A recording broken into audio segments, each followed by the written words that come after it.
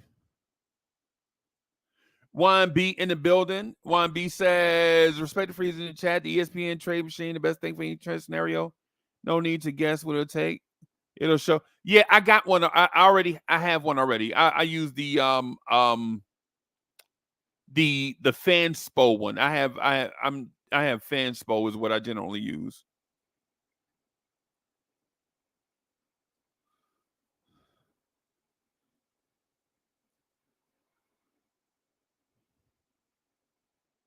So it's a website called fanspo.com.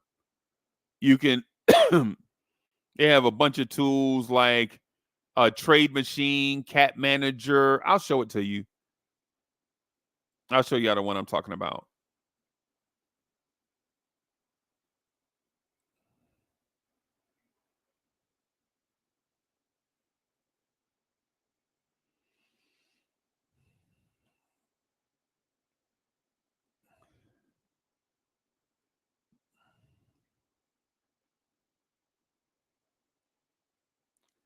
When did Aaron Nesmith become Tony Allen?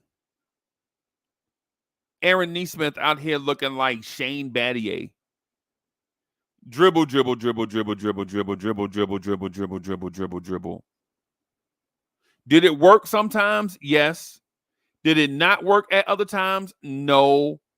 But the whole thing, the point that I'm getting at about the dribble, dribble, dribble, dribble, dribble, dribble, dribble thing is the other four players on the floor that are playing off of you, they don't know how to play off of you because you don't know when you're going to beat your man or not. It's just a bunch of stuff.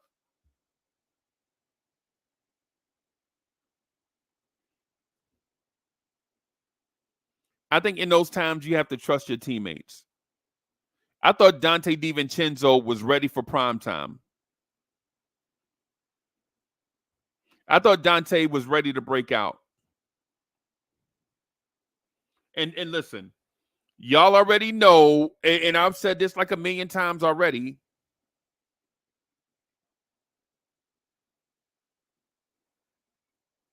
Y'all already know, and I've said this a million times already, that Donte Divincenzo is my heartstring. I really couldn't wait to get to this moment to talk about Donte, man. Donte is my guy.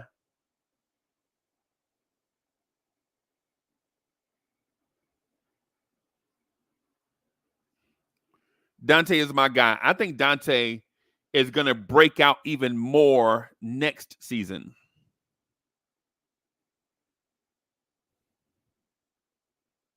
I don't know if there is a scenario where you can find a more complimentary player to Jalen Brunson in the half court.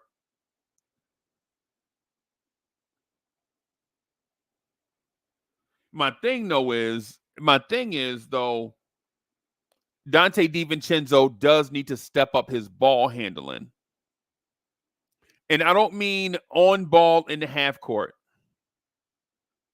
I don't mean on ball in the half court. I mean when guys are picking up Jalen Brunson 90 feet. Why is Jalen Brunson hounded 50 feet and then has to initiate the offense? It makes zero sense. So I spoke to Donte's strengths. I want to speak to his weaknesses, and what I just mentioned is one of them.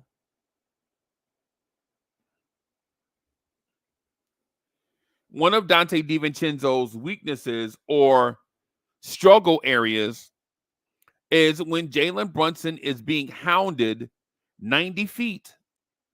Donte DiVincenzo is already up the floor.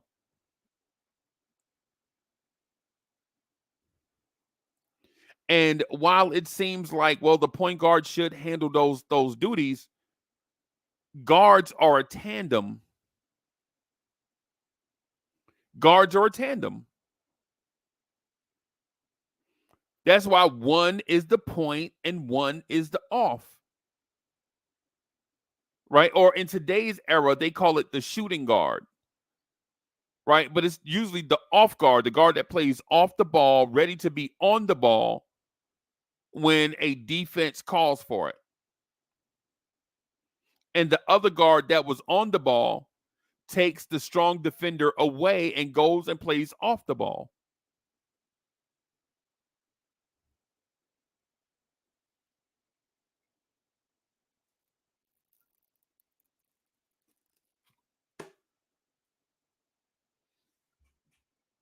I think that's one of Donte's struggle areas.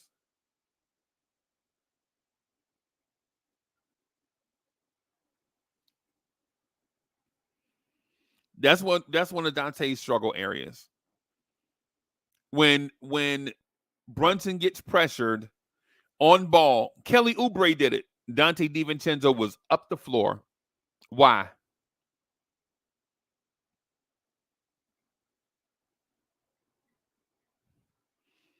Another struggle area for Donte is catch and shoot on inbound plays.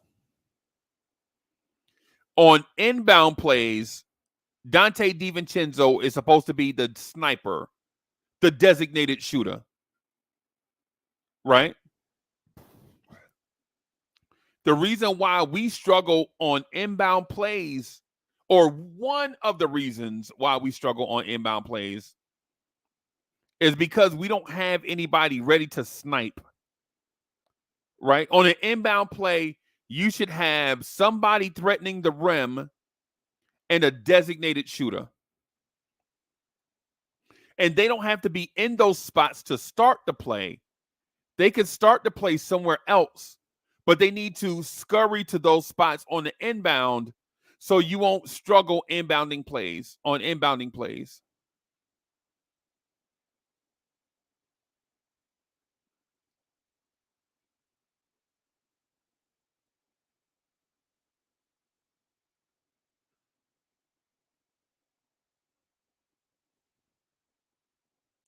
Okay, so I think Slime Shorty asked a question. Hey, y'all be patient with me because I'm trying to do this thing. My computer is slow tonight for some reason. Probably something running in the background. Was he supposed to be that, or did he just become our designated shooter? When he's on the floor, you have to have that, right? You have to have that, right? Basically, it's as simple as the picket fence play that I tell everybody. Like when we watch the games on playback TV, and you see them in picket fence where you see one person taking out the ball and 4 players lined up in the picket fence. And when the inbounder slaps the ball and one person runs to the rim and the other runs to the 3-point line up the edge waiting on the pass, and then the 2 in the middle, they screen for both. And one goes to the top of the key and one comes directly to the ball as an outlet.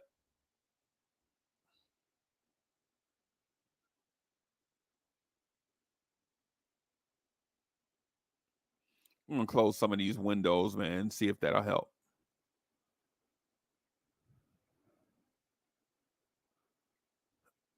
I'm going to close some of this stuff, everybody, so hopefully that'll help with the joint.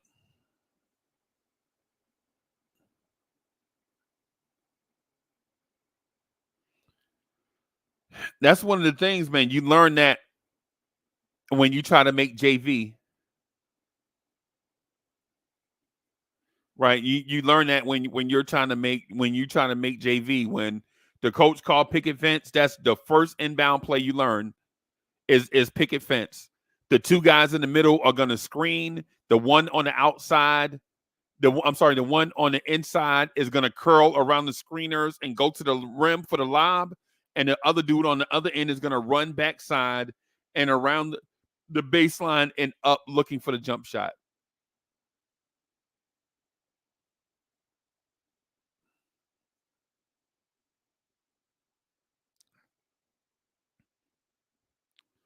Just need Donte to have more of a presence. Now, here's the thing.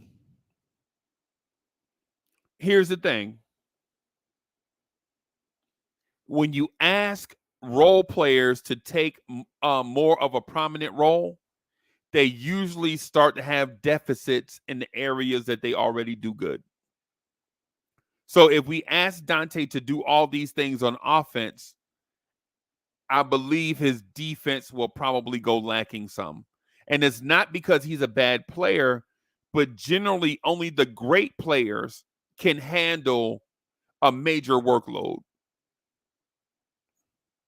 Only the great NBA players can handle major workloads. So the more workload you give Donte, the more he'll slack in other areas. No knock on Donte because he's a fine player. He's my heartstring. Any trade scenario that y'all have Donte in it, I'm not having it. Period. Because I love Donte Divincenzo, right? And I know y'all, and I'm not, and listen, am I biased? Yes. But y'all have your own favorite Knicks too. Like I legit, you can't say a bad thing about Jalen Brunson. People will go crazy if you say a bad thing about Jalen Brunson. Right? And I respect Jalen Brunson. Jalen Brunson, in my mind, is a megastar. Megastar with an M. Is he my favorite Knick? Nah. But is he a megastar? Yes. Is Jalen Brunson a top 7 NBA player? Absolutely, in my mind. Is he my favorite player to watch? No. I like him, no. But it's like, is he your favorite? It's like your shoes, right? Like with all the shoes you have, whether they're Stacey Adams, Cole Haan, Jordan 4s, Jordan 11s, Timberlands, Wallabies. Everybody has like their favorite shoe. They might like them all, but everybody has their favorite. Vinny in the building?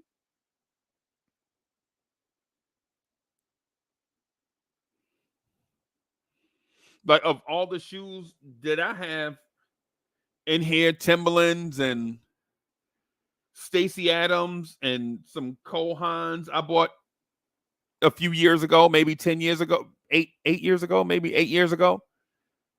My favorite are Jordan 11s. Do I dislike the other shoes? No, I love the other shoes. The Jordan 11s are just my favorite. And that's what it's like with this Knicks team, right? It's Randall, Donte, OG. And I think OG is quickly becoming my favorite Knick, especially after he did what he did in Game 7. So no disrespect to any other Knick. It's just like that Hall & Oates song. Just pick one.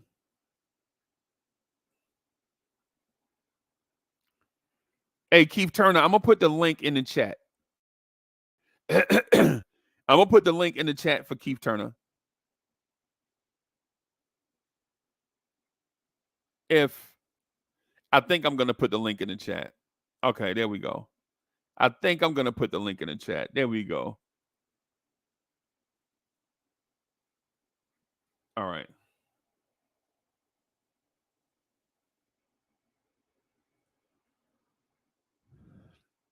And Sam says, my favorite Knick is Randall. Besides that, it got to be Josh Hart. He came a long way. Indeed.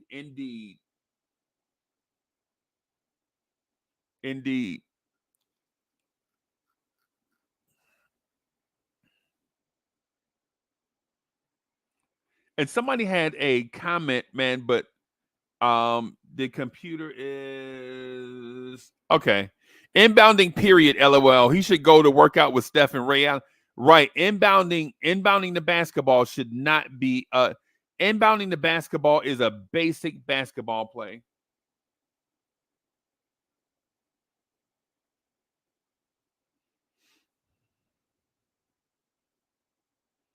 And Keith Turner says OG don't need the ball in Tibbs 1865 offense, so he basically can freelance.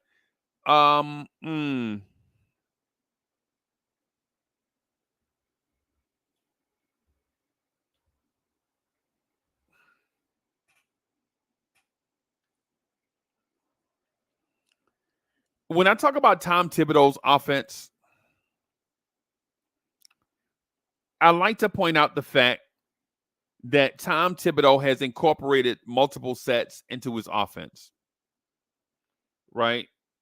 He 2 years ago, or when he got here, he initiated the high ball screen pick and roll.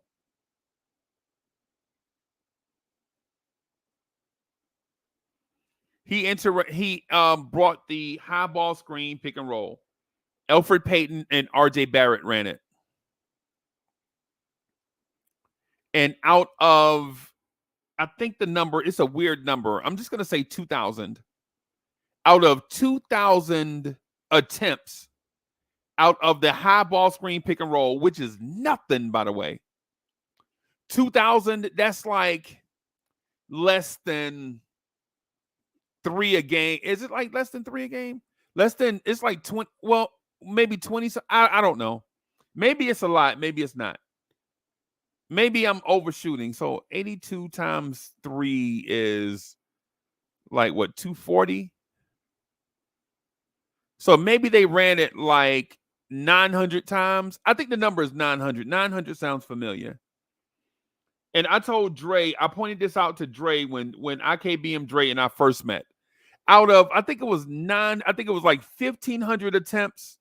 Something weird. Let's just say 1,500. Or let's say 900. Let's say 900. 900 sounds safer.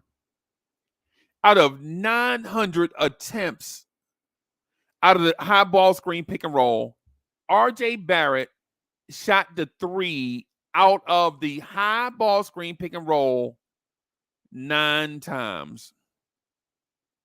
9. Out of 900 chances, when guys would go under and give RJ the shot, he shot the ball 9 times. Right? That's not Tibbs. That's the player. Right? But Elfrid Payton, in that same offense, you run that high ball screen pick and roll 900 plus times. Elfrid Payton shot the 3 times out of 900 attempts. 900 attempts. Elfrid Payton shot the 3 ball 3 times. I'm sorry, y'all. That's not Tom Thibodeau. That's on the player. And Elfrid Payton, out of 900 plus attempts, him and RJ together, the combination together out of 900 plus attempts and that high ball screen pick and roll,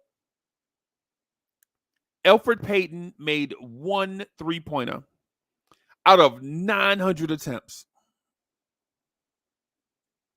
Not shots now. Not shots, because he only shot it 3 times out of 900 attempts. What are you running the screen and roll for if you're not going to shoot? RJ Barrett, chat, they read those 2 guards, ran Tibbs' offense, right? Out of 900 plus attempts, they made 3 3-pointers combined. And we discredit Tibbs for that. We say, hey, Tibbs, man, Tibbs' offense is whack. No. 2021, Elfrid Payton was whack.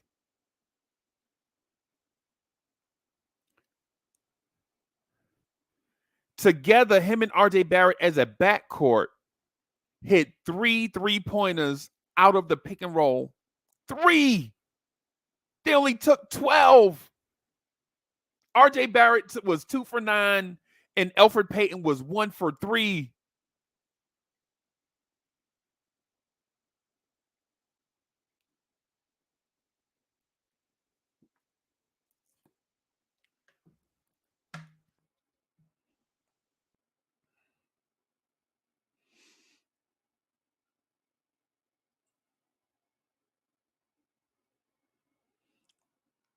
That's crazy. That's crazy. I mean, that's crazy. Think of your starting backcourt for a playoff team, right? The starting backcourt for a playoff team, 900 plus attempt. When I find that number, I promise you, when I find the number, because y'all don't believe me, I'm gonna research sometime this week. I'm gonna find that number and try to post it so that y'all can see how ridiculous it looks.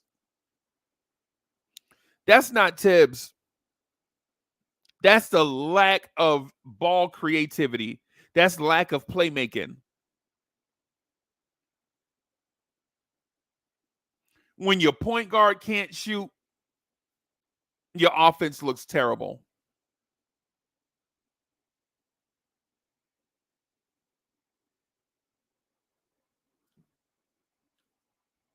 When you don't have offensive creativity, your offense is going to look terrible.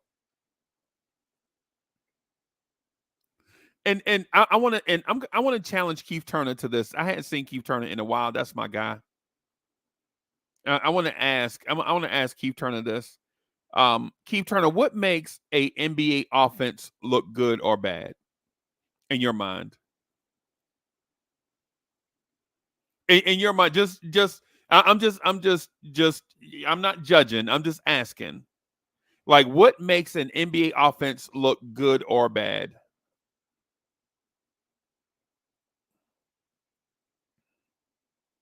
Chat, y'all can jump in too. Chat, help us out, chat. What makes an NBA offense look good or bad? Is it lack of ball movement?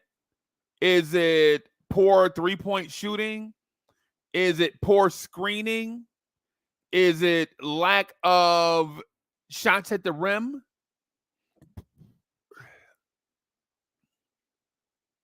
What makes an offense look good or bad in your mind?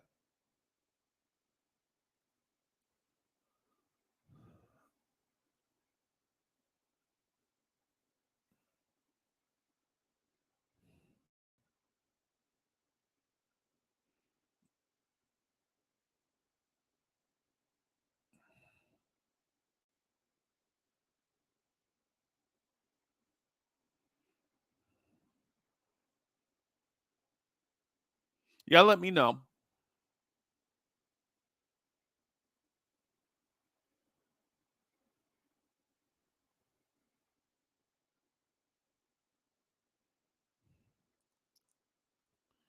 Lack of ball movement, right? Keith Turner says, I would have to say ball movement and all of the above. Um,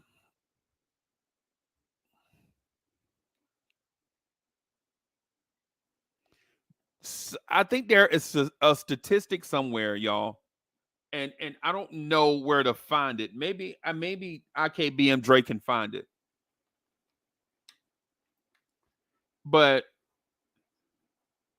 Jalen Brunson led the NBA in dribbles. I heard somebody say that. I heard somebody say it, and I can't find it. I don't know where to find metrics where that at. Right? I don't know where to find metrics like that. Number of dribbles, like who led the NBA in dribble. You know what? How about I just Google it? Google it just a little bit. Google it just a little bit. All right. Who led the NBA in dribbles per game 2023-24?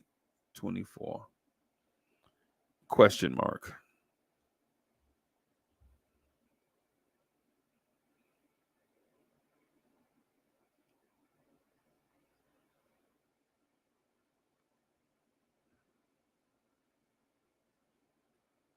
Okay.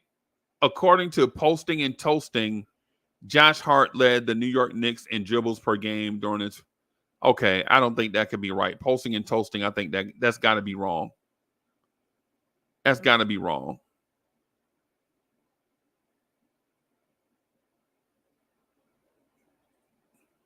NBA.com. So I'm on my way to NBA.com.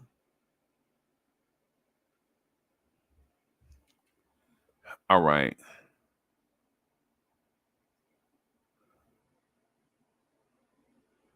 Yeah, that's not right either.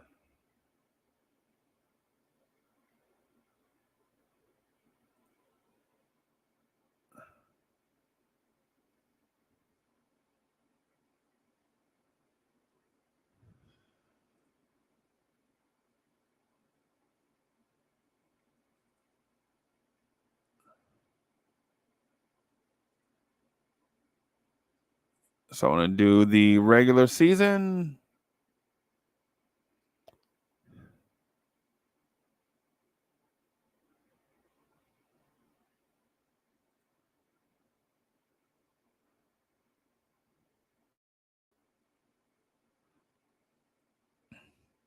So Jalen Brunson was 5th in touches per game, 88.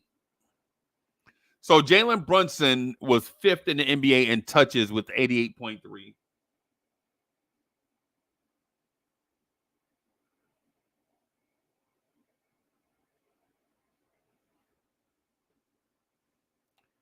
Right. So here's the thing. Here's the thing. I'm not blaming Jalen Brunson for the way the offense looked. I personally think the offense was fine. I think the offense this year was fine. As a matter of fact, I think at times the offense was elite. I think back in November, y'all, back in November, I thought we may have had one of the best offenses in the league in November.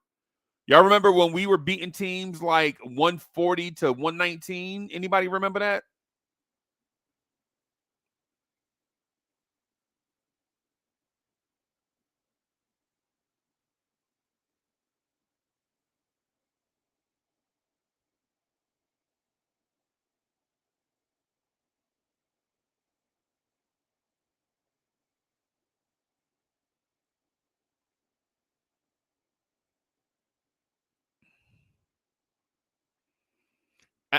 I honestly think the offense was fine. I think once we got injured, the offense bogged down, but I think the offense bogged down because our talent level wasn't the same.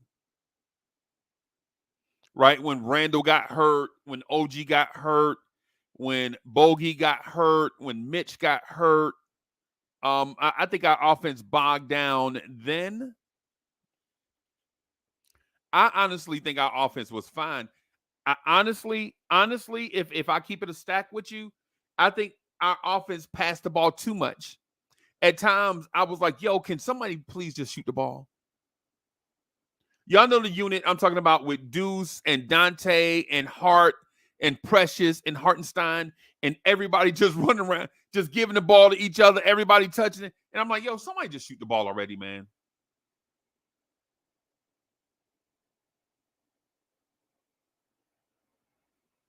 Somebody just shoot the ball already.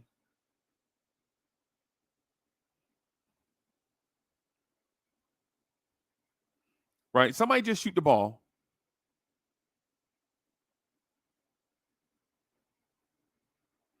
And for the record, for those, okay. Keep turning. You got okay. So Turner got me. He said it took me a minute, but I'll see what he's going. Hey man, hey, bro, I'm not. Listen, I'm not throwing anybody on the bus. I just want to put facts out here. Jalen Brunson led the NBA in time of possession. Dribble. Jalen Brunson led the NBA in time of possession. What? He was a megastar. The ball should be in his hands. He was the best offensive player we had. The ball should be in his hands. Right? But I don't know if that is a cause for us to blame Tom Thibodeau. Tom Thibodeau having the ball in his best player's hand. Dribble. Jalen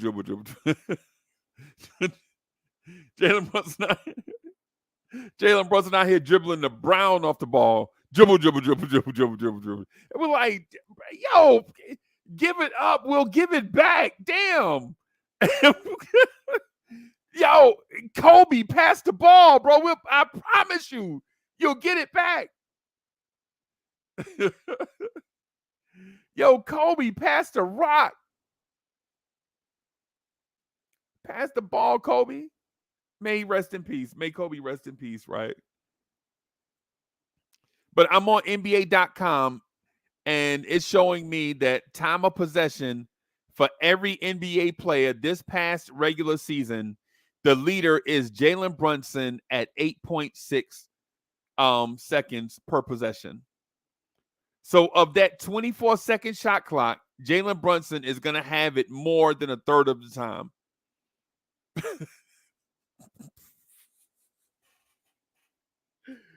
I can't even believe, bro, I can't even believe I said that. Of a 24-second shot clock, Jalen Brunson is going to have the ball about 9 seconds of that.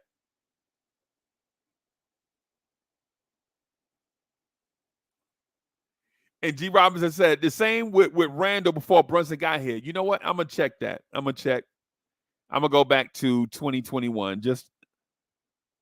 I'm not fact checking, but I'm just going to fact check this. It's a G. Robinson. This ain't about your comment. This is about Tibbs. This is about Tibbs. I'm just going to check. Before Brunson got here was 2022.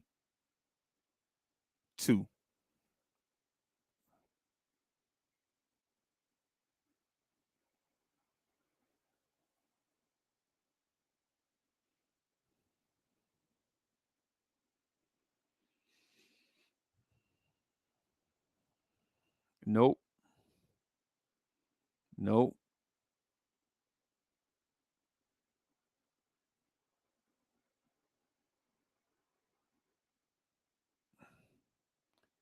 Kemba Walker had it more than Kemba Walker averaged 5 seconds.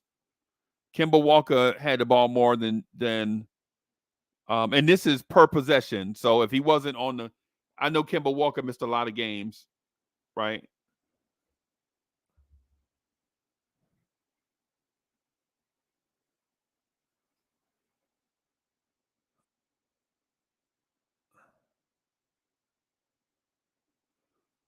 Yeah.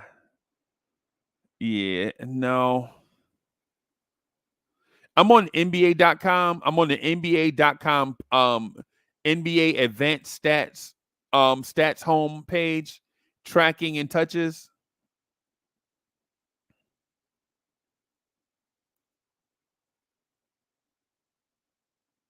And the first Nick I get to is Kemba Walker. It's probably a point guard thing, everybody. It's probably just a point guard thing.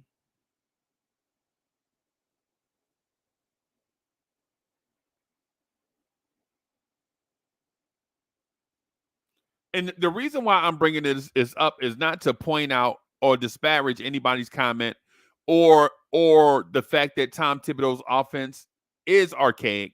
It can be at times. I agree, especially with no star on the floor, with no scorer, when Brunson's off the floor, when Randall's off the floor, it looks like a hot mess, right? And I know y'all gonna disagree with me on that.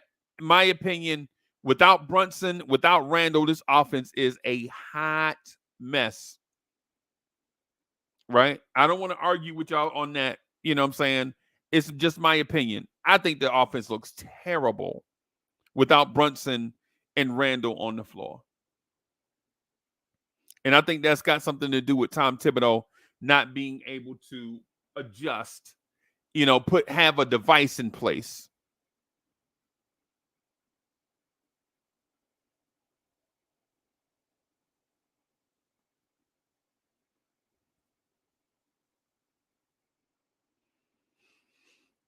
Yeah, I was looking at, let me see. I want to find, because I know Randall's guilty. I just want to find the proof, right? I know Randall's guilty. I just want to find the proof for everybody.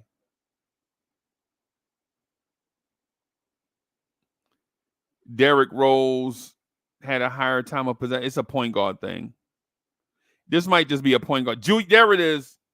Julius Randle, 4.1 seconds per 24-second clock. I thought it would be higher than that. I ain't gonna lie. I thought that man held the ball for like 19 seconds. I know that's impossible, but it just feels like in my heart that Randle used to hold the basketball. But according to NBA.com, overall, the average Randle held it is 4.1 seconds per 24-second clock. So I thought Randle held the ball for like I legit thought Randle took the inbound, brought the ball up the floor, got in the post, dribble, pump fake, rip through, pump fake, jab step, rip through, pump fake, jab step, jab step. That's what I thought Randle did. According to NBA.com, they say the man only held it for like 4.1 seconds. So maybe at times he held it a long time, and then at other times he probably held, played off the ball. You know what I'm saying? That might be what it is. It's like whenever he got it, maybe whenever Randle got it, he didn't give it up. You know what I'm saying? You know how maybe it's one of them things where maybe he took like 4 or 5 trips down the floor and didn't touch it. And then when he got it, he just held on to it. That may be what it is. That may be what it is. But I'm gonna put the link to what I'm looking at in the chat. So if y'all are so inclined, if you want to look at the same thing that I'm looking at, there's a link to it in the chat. Right. And you can toggle right now. The link I sent you was for 2021, 2022. If you want to go back to 2023, 2024, just go up to the top and click on season and it'll show you the numbers that we were looking at. So Jalen Brunson led the NBA in time of possession. Dribble. Right? Yo, what's up, boss?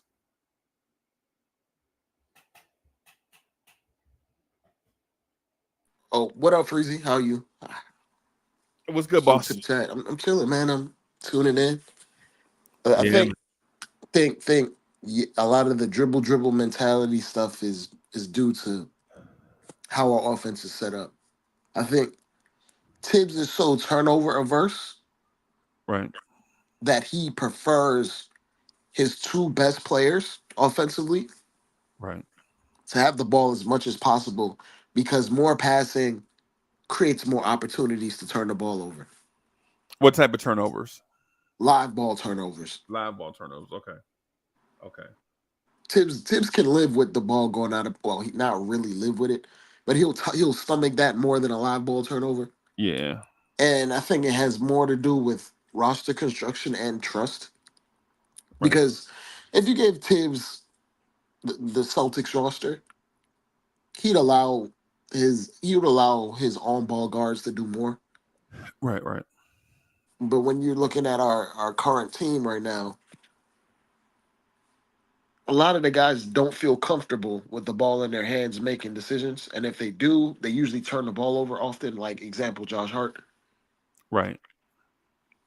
So it's one of those things where it's like once you get down to us being depleted, then you just furthermore turn into dribble Brunson. Because Tibbs is like, I would rather go down with Brunson taking 700 dribbles than us getting 15 to 18 turnovers every game. Every game. Yeah. Now, if we had more guys that were able or if we had a roster or lineups that had multiple guys that can pass, dribble, shoot, he'd be more willing to open up the offense because naturally, as Randall went down, he did open up the offense. Yeah. But when you get to the playoffs, it becomes a lot harder to open up the offense because they scout exactly what we do, and they know what we want to get to, and what was working for us in the regular season to get to this point. And then when you Right. don't have your stars and when you don't have your stars available to make your offense more diversified, this is what you get. You get dribble Brunson. Oh. Oh, dribble. Oh, Brunson dribble, bro, drives me nuts. Yeah. So it's one of those things where it is probably Brunson's tendency, but it's also coaching that comes into play Right. and tendencies from the coaching and what the coaches value and risk aversion. That Right. can be that could be brought down to other matters in which Tibbs is focused. Like for instance, Isaiah Hartenstein was a 3-point shooter at one point in his career. Right. Right. We got rid of all of that and told that man, get your ass in the paint and rebound. Right. Get your ass in the paint to protect the rim. And like it. Yeah. And there's a method to his madness, and it works. It gives you results. It wins you games. Right. So I can't even be mad at it. It won us 50 games in the regular season. But when you get down to brass tacks and you have a talent deficit, it's hard to really even be mad at Tibbs. Right. There's only but so many. There's only but so many different ways to switch your offense up when you have guys that are not necessarily the most talented offensively in terms of every single thing that they can do at a high level. Right. Like Dante, he can shoot at an extremely high level. Can he orchestrate for other people? No, and that's No. not what we No. would. And if he could, he wouldn't be here for $11 million. That's No. so. No, Luckily, he wouldn't.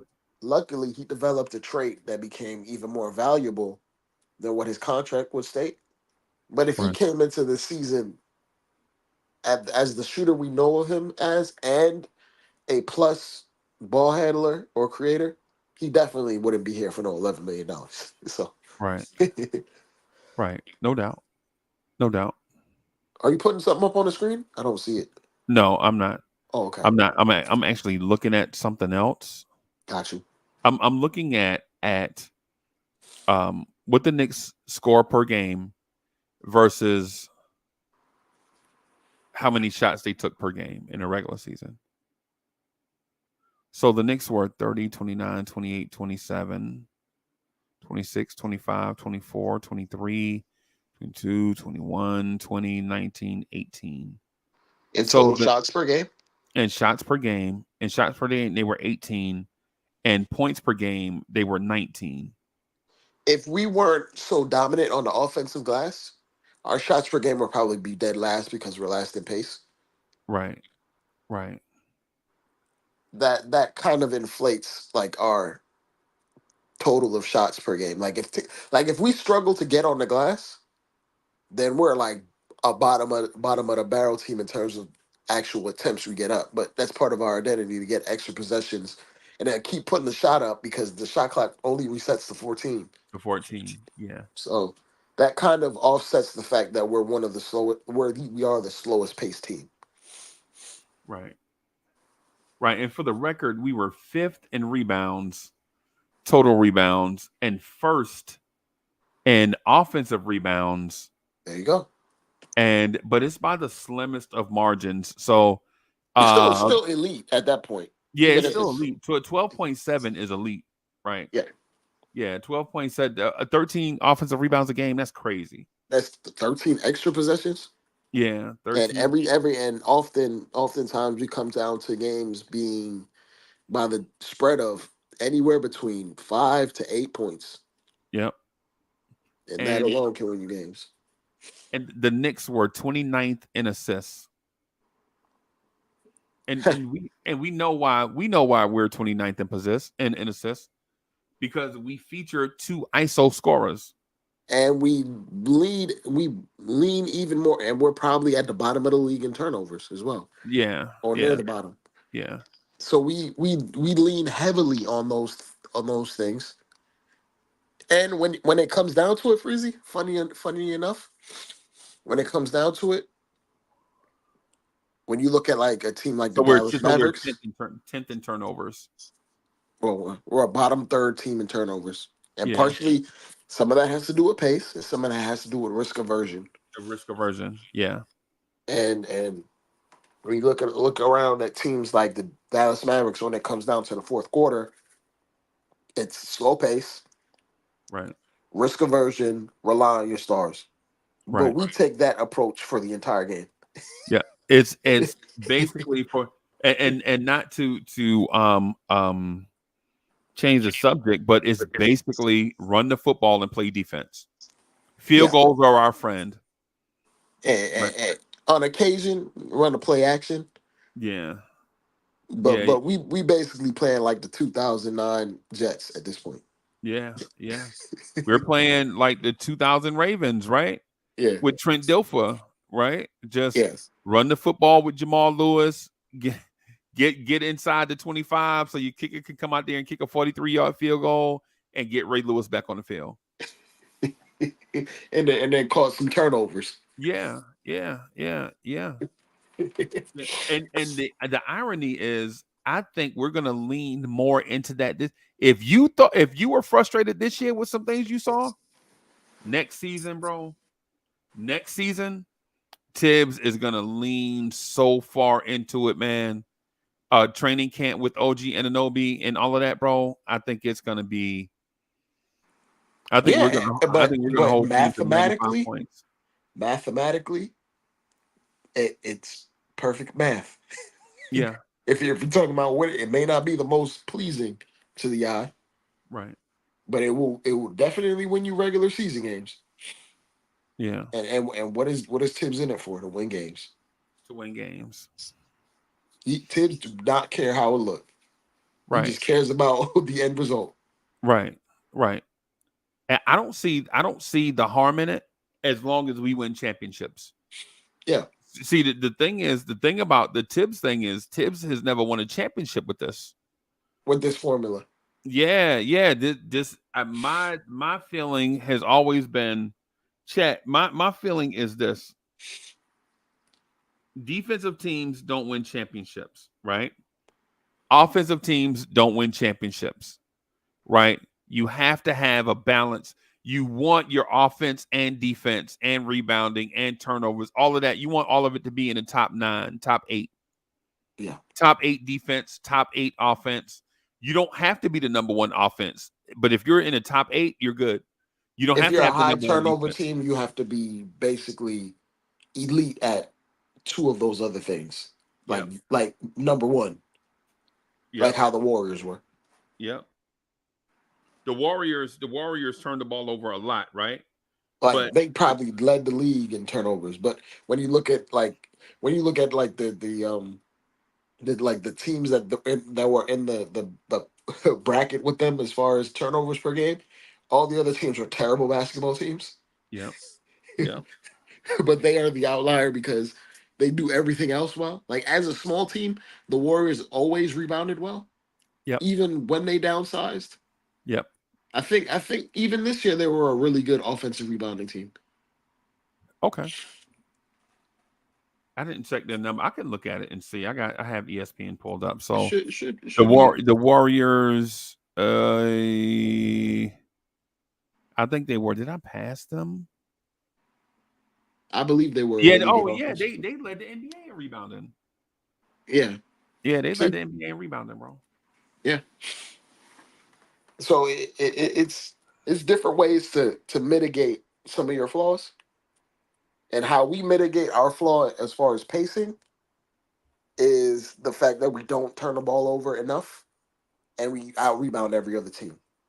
So it's one of those things where it's kind of against the mold of what a normal title contender is, right? Because up until a few years ago with the Memphis Grizzlies, teams didn't go to the second round being being heavily reliant on offensive rebounding. Right. Like being a poor shooting team, but heavily reliant on offensive rebounding. Up until a few years ago, no team got to the second round until the Grizzlies did it, and then we did it in back-to-back years, being somewhat suspect offensively, but dominant on the glass. So I think Tibbs is onto something, and I think we're inching on to something that we probably pay millions of dollars analytically Right. that state like, yo, this rebounding thing is very real. Right. Even though Pat Riley said no rebounds, no rings, there are Right. actually numbers behind this data Right. that state maybe we should lean into this heavily, which is why you're like, I'm not paying two centers X, Y, Z, but analytically, it probably behooves us to have two centers that are really good offensive rebounders. And Right. usually you got to pay for that, Yeah. unfortunately.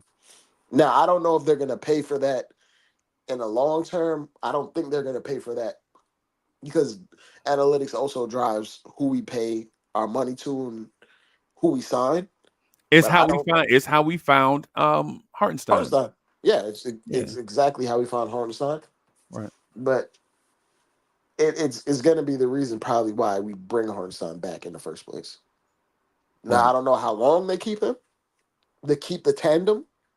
Like, I think, not to completely deviate from the point, but I think they're going to sign him, and then they're going to figure out a way to acquire another offensive rebounding type big and Yeah. pay as little money as possible within the next year after that contract. Whether it's Hartenstein gone or Mitch gone, they're going to replace one of them with a rookie scale contract or a guy like you try to say to develop like a Jackson Hayes Yeah. and try to keep the cycle going. Or the Reith kid from Portland. He's good. He's Yeah. a solid player. Yeah. The Reith kid from Portland. They're And not he going can to shoot, but Tibbs will tell that man not to shoot, period. Right. And I think he's small too, by the way. I don't think Yeah. he's 7 foot. I think I he's think like, he's probably around Precious height. yeah, I think His he's like size. 6'9". Yeah. But he has like a really long wingspan. But he's not athletic like Precious, but he's a savvy player. But he's tough though. Yeah. Yeah, he's tough. I saw that man get elbowed in the jaw and play straight through it. I think they were playing Utah, and that man got elbowed in the jaw and played straight through it. I was like, yeah, he tough, bro. He want to be here. You can tell when players are hungry, bro. Hey, But I yeah. think, but he's trying older. to get that NBA pension, man. Yeah, and he's older. I think he's 27. Is he? Yeah. I Hey, think that man. man's like 27, bro. I sound like something Tibbs likes. Yeah, I'm gonna see if I can. Never mind. I got an issue going on. What's this on the screen? Let me see. But this on the screen is a Bleacher Report article that is saying a Mitchell Robinson trade to Golden State solves everything. That is a terrible trade for two teams. Right. The New York Knicks get Moses Moody, Gary Payton II, and a first round pick 2 years from now, top 5 protected, right? For Mitchell Robinson. I don't know how much miles you're gonna get out of GP2. The most valuable part out of the deal is the draft pick. Really? Yeah. Moses Moody, you're gonna have to pay, and we're up on that salary cap. So it would be kind of awkward. Like he'd help us you were in the cutting year. out just now. Hello? You were cutting out just now. We didn't hear none of that. I was gonna say like Moses Moody is due to get paid because his rookie contract's coming up. Right. And that would be kind of awkward to try to pay someone on a rookie scale. Like we're trying to avoid paying guys post rookie scale at this point. I think he's a chip. Like someone to flip. Yeah. He becomes more valuable. Like if we were to pick him up and then extend him on like a Deuce McBride type deal, then he becomes even more. He's in that Grimes draft. He's got 3 years. Him and Kuminga were in the same draft. He's extension eligible right now. As is Grimes is right now. Yeah. I heard the Clippers fans are interested in Quentin Grimes. Hey man. More power to them, right? And they're trying to get as much cheap talent as possible. But to be absolutely honest, You need cheap talent. Yeah. Dallas Mavericks are starting a vet minimum player right now. He's not going to be vet minimum for too much longer. Yo, did you lose to the air conditioner, bro? I got the fan on. No, I'm Or saying. my stuffy? Yeah, I lost. I lost the Yeah, fight. did you let the air conditioner beat you up, bro? Yeah. I lost You the did, fight, man. the air conditioner, bro. The air conditioner getting me right now, bro. I ain't gonna lie. The air conditioner about 10 feet It away from me, just bro. got hot, and I tempted the fate. I slept under it, and here we are. Got you. Got him. Got him. So here's the thing from a basketball perspective. This trade not the thing, but here's my thing. Let me state it that way. My thing is this. I'm going to change that background so we can see this better. And my thing is,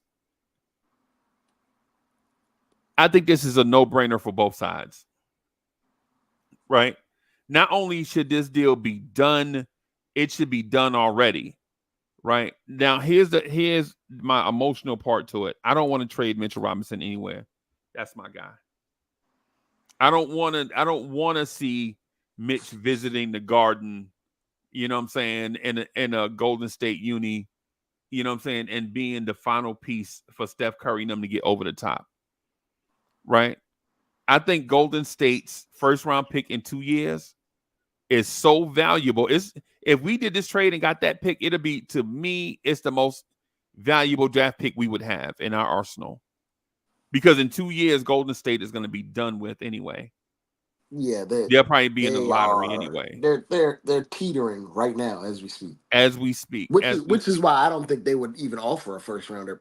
Yeah, I don't think they would either, unless they go all. They're planning on going all in on these next 2 seasons, and if they're going all in on these next 2 seasons, by all means, hey, do it, man, do it. I would do it from a basketball perspective because it clears more cap for the Knicks to bring in more reinforcements, right? If you do this, you definitely bring Hartenstein back and you draft a kid, you draft a center. Right, that's what I'm doing. I'm definitely drafting a center if Hartenstein's the starter, and then I'm drafting that kid with the mindset that he's going to be the starter when Hartenstein's contract runs out. Right, that's what I'm doing. Right. Yeah. Now the Gary Payton II thing, you can't rely on him to stay healthy at all. You can't rely on him to stay healthy. He's worse than Mitch. but the thing about him though is when he's healthy, he's probably a top 60 defender in the NBA. Probably higher.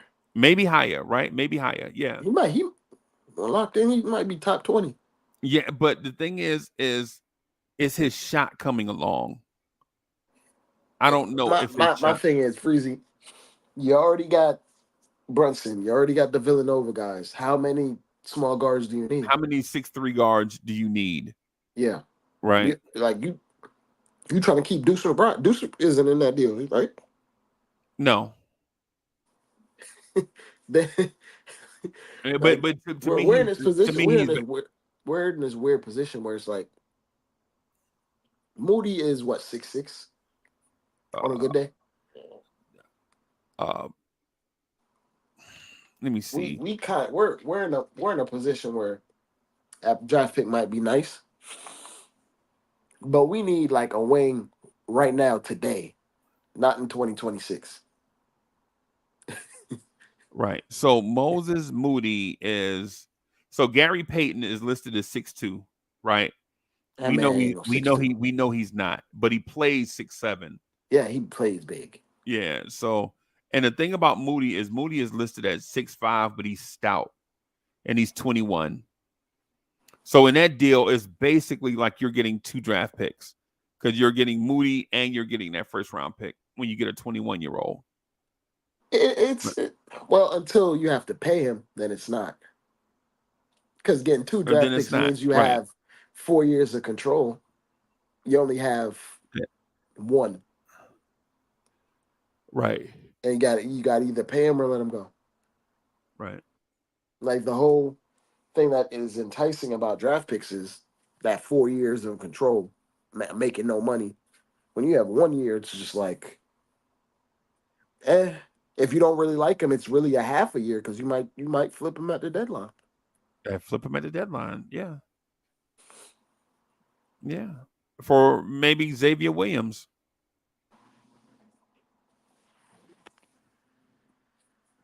You like Xavier Williams? Another guy who I don't know. The most intriguing thing to me in that scenario is shedding salary. The shedding salary part. What is the most intriguing thing to me? You get rid of about $13 million. And I don't know what Moody and Peyton are making, but it doesn't seem like it'd be $13 million combined.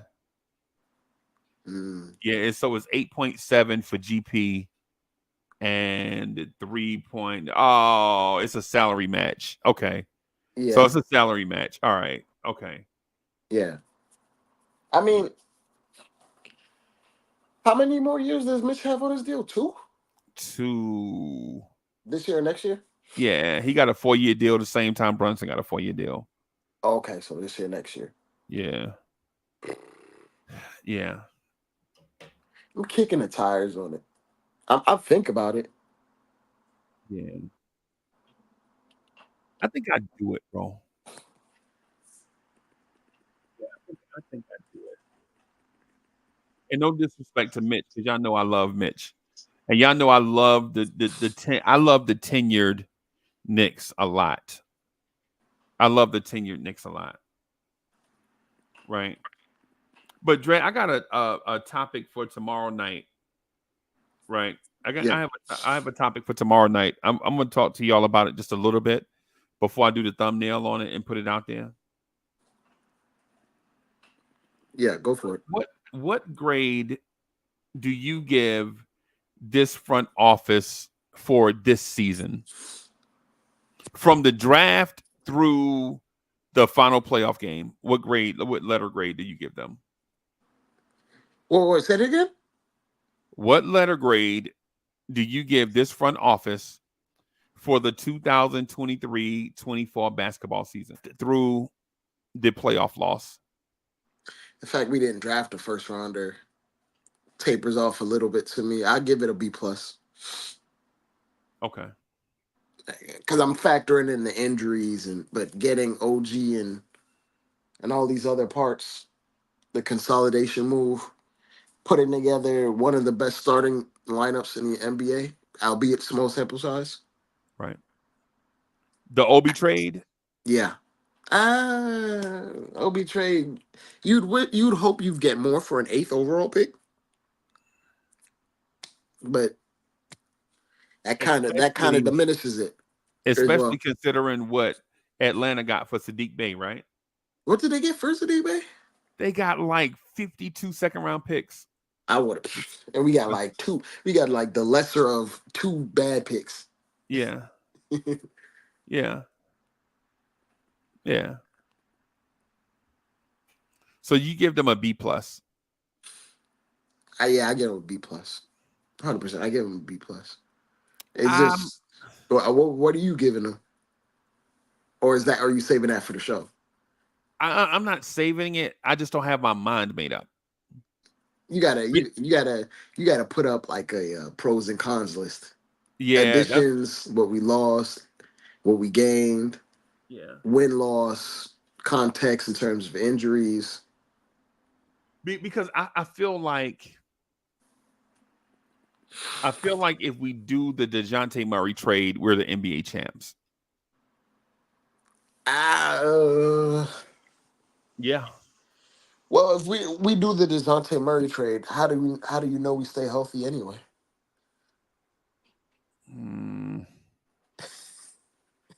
We do the DeJounte Murray trade. Mitch Robinson might still get hurt. I'm thinking about the butterfly effect, bro. I'm thinking about the guys that got hurt would not be exerting themselves as much. DeJounte Murray here helps lessen the load that everybody else has to carry. I think Mitch still gets hurt though. If we ran into the Sixers again, I think we sweep Philly. Mitch stays healthy. Now, what game did Mitch get hurt in? Philly. I'm saying, what game did he get hurt in? I think he got hurt. Like game 6. He was hobbling well before then. Yeah, no, in game 5, my man twisted his ankle. Remember that? I don't know if we sweep them, but Hey, I think it's easier because DeJounte Murray guards Tyrese Maxey. And the games that they won, right? Think about the games that they won. Maxey hits a 30-footer and he gets Mitch to foul him at the 3-point line. Right? On that defense, you have DeJounte Murray guarding him. Right? Now, does he still hit the shot? Probably. But it's just my imagination running away with me right now when you talk about the possibilities of a DeJounte Murray in that time. So on that, the DeJounte Murray deal, I give them a thumbs down, right? But it also depended on what Atlanta would accept. We don't know what Atlanta would accept or would not accept. yeah. So I'm not too hard on them for that, right? I think they don't do it for the flexibility, I guess. But I understand why you think we would go really far. Yeah. But if there's no Randall, I think we get to the ECF and probably push the Celtics, but I don't know. Oh, I don't know if we had enough diversification in our offense. What DeJounte Murray guarding Tyrese Halliburton and TJ McConnell. Yeah, I think we get to the Eastern Conference Finals, but I don't know if we go any further I'm saying sooner. I'm saying Oh, sooner. okay, I got you. Yeah, I'm not saying game 7. I'm saying I think we beat them in 4 or 5 games. Right, and I'm saying we beat them, right? We get to the conference finals. May take the Celtics 6 or 7 games, but you need a very high powered offense to keep up with them at times. Right. And I think you see less of the dribble. Okay, go ahead, bro. Let me finish. I was gonna say, like,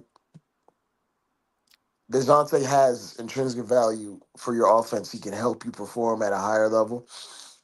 But at some point, I don't know, the lack of an interior presence will hurt you against a team like the Celtics. You want to beat them up on the interior with size, with physicality. You're not gonna beat them up with just guard play. You need even though DeJounte can slash and get to the rim, and he actually gives the Celtics problems at times. You need a well-rounded offensive attack that's not just perimeter based Okay. between 2 guards. Like, this is where you need, like, when you're going against them, this is where you need Randall to come in and get you an efficient 20 and 10. Because no matter what, that's valued. Like, Randall, no matter what's going on, he's gonna get the 20 and 10. Especially in premier matchups. Yeah. So In no premier matter, matchups, he is definitely gonna get you he that. takes it personal. He takes it personal when he matches up against another All NBA guy. Right. Like, Right. and they run Tatum at the 4, so Randall would see a lot of time guarding him at times, and he takes those things personal. Anytime he sees Durant or someone like that, or Giannis, or even Sabonis, Right. guys that may match up in the front court with him, even though those are perimeter players, he Right. takes it very personal. And trying to, like, beat that type of team with, like, a perimeter attack, you got to overwhelm them inside. You got to put a lot of their guys in foul trouble. You got to attack Porzingis. You can't have Porzingis out there just roaming around, doing whatever, playing free safety with no real threat to get him in trouble. And you notice they're not the same when he's not on the court. And then I'm also, like, not even taking into account maybe he's not injured or he's injured. Like, I'm thinking about if we were to make the trade, Porzingis wasn't injured at the time. You can't make trades on assertions that these guys are going to be healthy or injured. But if Right. we were to make the trade, Randall was hurt at the time, but Porzingis was healthy. And you're thinking about matching up against, like, the Celtics. You need Randall against a Porzingis. See, this is the thing that I talked to Wiz about. I can't get to that. I've been wanting to get to that point, but when I talk to y'all, I think y'all see further down the road than I'm seeing. Right. The thing is with the DeJounte Murray deal, what I'm thinking about specifically is and mind you, hindsight is 2020. Right. This is me. At the time, I wanted Murray. We didn't get him. We got Alec Burks. So what? Our season's over. So what? One of the things that Wiz and I talked about is the Knicks knowing Randall may be out for an extended amount of time should have traded for Kyle Kuzma. Right. And then this summer, knowing you're not going to keep Kyle Kuzma, then you can trade Kyle Kuzma wherever he wants to go. You could take the L on that. Yeah. Right, like the Bears did with Justin Fields. Like Yeah. you don't want to be here in New York. Randall's the starter. We're just going to move forward with this. Or one of the things that was mentioned, the part that I don't like, trade Randall. But this is the thing. He's got the higher value. I was gonna say, if you're trading for Kuzma, he makes money. He's not playing for nothing. I know he's making $28 million. He's making what Randall was making, I think, at the time, or something similar.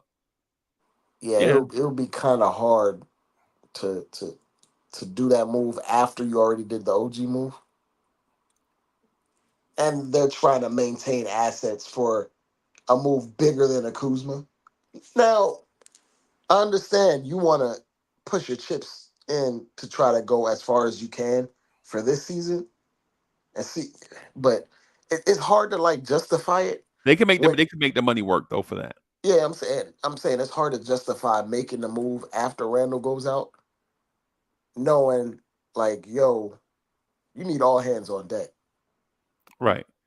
Like, if you're trying to win a championship, unfortunately, most championship teams do it healthy. They don't do it missing 23, 24, 10, right. and 5. But Alec Burks and Bogey make the same amount of money as Kyle Kuzma. But we flip. What did we trade for Alec Burks and Bogey? Bro, you forgot about Evan Fournier that fast, bro? Yeah, Evan Fournier, and then who else? Fournier, Malachi Flynn, Quentin Grimes, and Ryan Arcidiacono. But we didn't give up draft capital. If you're trying to, we gave up Wizards, draft capital. Yes, we did. It was like second rounders, right? It was second rounders. It was the Wizards won first for that, man. Yeah, it was the 32 pick, bro. And I'm saying it was a 32 pick, but that's the stickler is when you're trying to trade for Kuzma, the Wizards want draft capital. They want more than one pick, and you're not giving this team is cheap, Freezy. This team is cheap. Dre, you gotta hear me. Listen. You don't have to give them multiple picks. What you could do is give them their pick back. And what that does is for them, it unlocks flexibility for the rest of their picks, right? Because they're in a place where they can't move picks because we have their pick and it's protected. So you can give them back that one pick, which is minimal value to us because we don't even know if it's going to convey. But you give it back to them, and it unlocks everything for them. That was the logic behind doing the Kyle Kuzma deal. It's not that Kyle Kuzma was a perfect fit. Not that. It was just something to hold you over. But you need more than a hold over if you're trying to win a championship. To me, I think we would get to a conference finals, and then we'd be in a position where we'd have to trade them again. And then would it have been worth it? To some organizations, yes. Yeah. I think we're aiming higher than the conference finals, though. But you didn't make the conference finals this year. Yeah, we did make it this year, but I think... No, you didn't. We didn't, Freezy. I understand that. But I think the end game goal isn't just to make the conference finals, just to make it. We're aiming for a championship. But you got to be in it to win it, bro. I don't think... Well, it's a matter of perspective. Is it worth it? Wait. Are you saying that Jalen Is it Brunson, worth it? It's worth it to you. I don't think it was worth it to the organization. I just want to understand. So you're saying Jalen Brunson, Donte, Josh Hart, OG Anunoby, Hartenstein, Mitch, Deuce, DeJounte Murray, and Kyle Kuzma is not enough to challenge the Celtics for the conference championship? Freezy, where do we get all these? If you're doing all of those trades for DeJounte and Kyle Kuzma, then your cupboard is bare after that. There's no pivoting after that. The only thing you can do is maybe you don't care about after that. You don't care about after that because you care about the moment. I don't think they're targeting guys. No, they're not targeting. No, they ain't targeting him, bro. No. I understand. Like, I understand your perspective where you're like, yo, I ain't got no more time to waste, man. Let's get it done. Try it. Let's go. Make the move. Well, you're already behind because Randall and OG Ananobi got hurt. Yeah, no. I'm just saying. I understand your perspective where it's like, We double parked because think about because think about this. The OG Ananobi surgery wasn't even announced until the trade deadline passed. they didn't Right, want to right, tell nobody nothing. right, right. Which tells you they knew how hurt OG Ananobi was. So they were insulating themselves for the next 2 or 3 months without OG and Randall. And so if they knew that, like there's no clear timetable for OG's return, and there's no clear timetable for Randall's return. There's no clear timetable for Mitchell Robinson's return. Then I why think they not? were punting. They were punting on this season. Okay. Well, okay. All right. So if they were okay. So that's a different okay. All right. I think they were like, as soon, I put it this way: as soon as Randall went down, they were like, "Yo, we just gonna try it out, but we know we ain't really gonna try to. We ain't gonna win a title this year." That's how I think. That's how their perspective was. Now, from the front office, that's not Tibbs's perspective. Tibbs will trade. Tibbs will trade his mother's ashes to get close to a championship. Right. That man wanted to trade RJ the first day he got in the door. Right. Right. Right. But to that other point though, when we were talking about, and you remember we were together on draft on at the trade deadline, remember? All Yeah. of us were together, right? And I mentioned to you that shouldn't the Knicks maybe look to trade for PJ Washington from Charlotte? Remember I mentioned that to you? If Randall's going to be out significant time, and everybody on the panel asked me like, "Well, why are you going to trade for a starter when Randall will be back?" And my thing was for one, we don't know if Randall's going to be back. This is what we were saying at the trade deadline. We don't know if Randall is going to be back, so why not bring in a guy that can at least finish the season with us, and then he'll be an asset in the regular in the off season, right? And also I mentioned to you on at the trade deadline too, also that I would trade for Denny Avdija and Daniel Gafford. Remember that conversation on Yeah, draft yeah, yeah, at the trade yeah, deadline? yeah, yeah. I was like, yo, Denny Avdija, Daniel Gafford, Denny Avdija, Daniel Gafford. I was thinking to add some depth to the thing because I felt like with Mitch out, Gafford could be that either starter or back. He and Hartenstein to me are the same value. And I think their attempt to do a similar move without giving up any real draft capital was the bogey, and In Burks. yeah, that, and unfortunately Burks got hurt and Bogey got hurt. Yeah. And it didn't work. Like that. Like, But but as but but damn Batman, it, they both had their moments, and unfortunately, if they had their moments at the same time, we would probably be in the conference. The conference final might be still be going on. right now. Unfortunately, Yeah.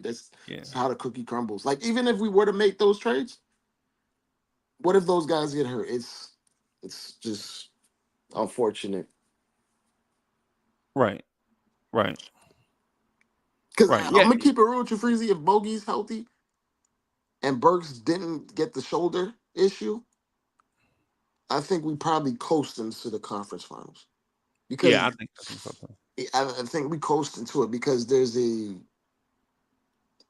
domino effect when Burks comes out and he has like the shoulder and he's not playing well. Then that Yeah. makes us lean on other players even more. Deuce. Yeah, Yeah. Yeah. and Yeah. then it triggers further and further along, and then now you have guys playing positions way longer than they need to. Like OG got the hammy because Bogey got hurt. Right. And Because overexertion. Yeah. it, it, Yeah. it's it's one of those things where we probably would be giving the Celtics some issues if we stayed healthy, outside of Randall, of course, Right. and we probably would be in the same position that you were just talking about. Probably, I do understand like DeJounte Murray presents a level of talent that we do not have, and something that is different that we do not have in terms of ball handling, creation, when he's focused in defense. Right. But I think it would probably lead us to the same end where it would be like a conference finals.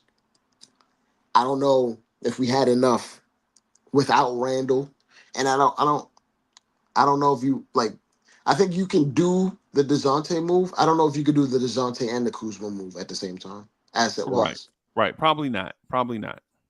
So if you do the DeJounte move instead of the Bogey and the Alec Burke move, you get. I think you get to basically the same place. You might win an extra game against the Celtics, but without that interior presence, it's hard for me to just be like, yeah, we take them in 7. It's hard. Like I think this part of that, like when people will be like, yo, we might be better without Randall. No, we not.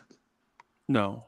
So we're not better than without Randall. But the thing I want to mention though is not the my dog just came in here and passed it. Get out of here. Go. Dog just came in. Dog just came in here, farted, and laid down. I mean, I had no respect. No respect for the chat. He Don't in have no he in there rent free. He must think you a sucker, Freezy. Yeah, he did. Yo, he don't have no respect for the chat, bro. but so the thing the point that I was going to get at is the way we look at the season, like we would view the season differently historically, right? We would be saying that we made the conference finals with most of our best players hurt, right? And when we look back at this season, even if we get swept by the Celtics in that scenario that you just said, we can still point back and say we made the conference finals. Yeah. Right. So is that worth $28 million in salary? Absolutely. It is, in my mind. In my mind, it is, because you can't rewrite history. Well, 28 million in salary and maybe another couple firsts. But with that mentality, here it goes. With that mentality, if you don't prioritize, like say the Mavericks, they prioritize with straight up tanking. Yeah. And it got them one game from the finals because that player they tanked for is a difference maker. Is a difference maker. So yes, it sucks to miss the playoffs. Yes, it sucks to get to that next round. But every little bit helps in this CBA. Every asset matters. Every single, even down to the minute details, even down to $1 million. Whatever we may have saved might help us in the long term towards making us be a title contender or a title favorite. And I know, like, it sounds like, it's a soft landing, but it's like, I do understand what it would feel like making the conference finals, but I also would be like, if I got to a conference finals, have you ever seen the Knicks in the conference finals? Yeah, I have. Okay. 99. 99. 99, bro. 99. I think I was like 30 years old, bro. That was a long time ago. You were already through the rigors of painful defeats at that point. You were scarred up. Yeah. I was like 29, 30 years old in 99, bro. You know what I'm saying? So it's one of them things where it's even hard to remember back that far.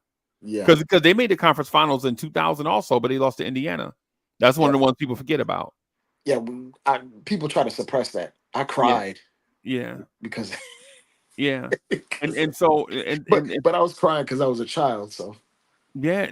So my thing is, for those that don't remember the last time the Knicks were in the conference finals, just the Knicks getting in the conference finals is worth it. Doesn't matter if you get swept. They can at least say they saw the Knicks in the conference finals. It was an impressive feat. Right. Despite injuries and things of that sort. And so overall, I was leaning towards giving the front office a letter grade of an A++ for what they did. And so I think now, based on that, I think I'm just going to give them an A+. because you hired me. the January Knicks, the January Knicks thing is a thing. We're gonna remember the January Knicks for a long time. I don't think in the last 24 years there hasn't been a run of that long of cohesive basketball outside of that 13 game win streak we had in 2014, Right. 2013, Right. of us looking elite. Right. And the only difference between that team and this team is we could easily bring back so many more of Everybody. yeah, basically. Yeah. Whereas that team, it was on the last legs of a lot of guys. Right. Or you got guys towards the end of their prime. We got guys heading towards the smack dab middle of their prime. Right. Right. And honestly, I think Donte Divincenzo is I don't think his position can be upgraded. Right? Because if Brunson is going to be a 30-point per game scorer and Julius Randle is going to be a all-star reserve for the next 3 to 4 seasons, or at least in that conversation.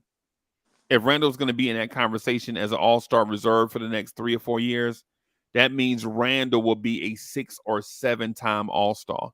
Jeez. Right? That means Brunson will be a 4 or 5-time all-star. Right? And bringing in a third person, whoever that third person is, they're not going to make the all-star team because teams generally don't send 3 guys to the all-star team. I think if we were to bring in a third person, it would make Randle not be the all-star. But Right. Randle's floor is so high. Even if he's not an all-star, as a third wheel, Randle would still get 20 and 10.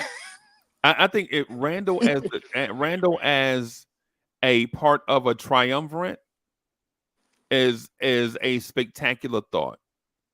Right? You know how people say first or second options and all that stuff? Yeah. It's weird when I hear people say it. To me, it's like weird, right? Because when you play, you don't say he's the second option regardless of what, right? You know, right? Like, what if the first option is on the bench? Are you still the second option, just substituting for? I don't get it. Like it doesn't really matter when you're talking about chemistry. If you got high end talent, if the players fit together, Right. it doesn't really matter because, like when the Warriors had the dynasty run, on any given night, Clay was the best player on the planet. Right. And he was playing with 2 MVPs. Right. Does that make him look any lesser? No. That man put up 60 on 11 dribbles. On 11 dribbles on a night in Chicago, bro. And then I think like a month later, Steph Curry went for 60 and 3/4 on Austin Rivers and John Wall. You remember that? Yeah.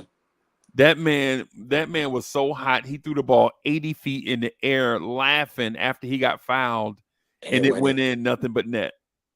When you're that hot, bro.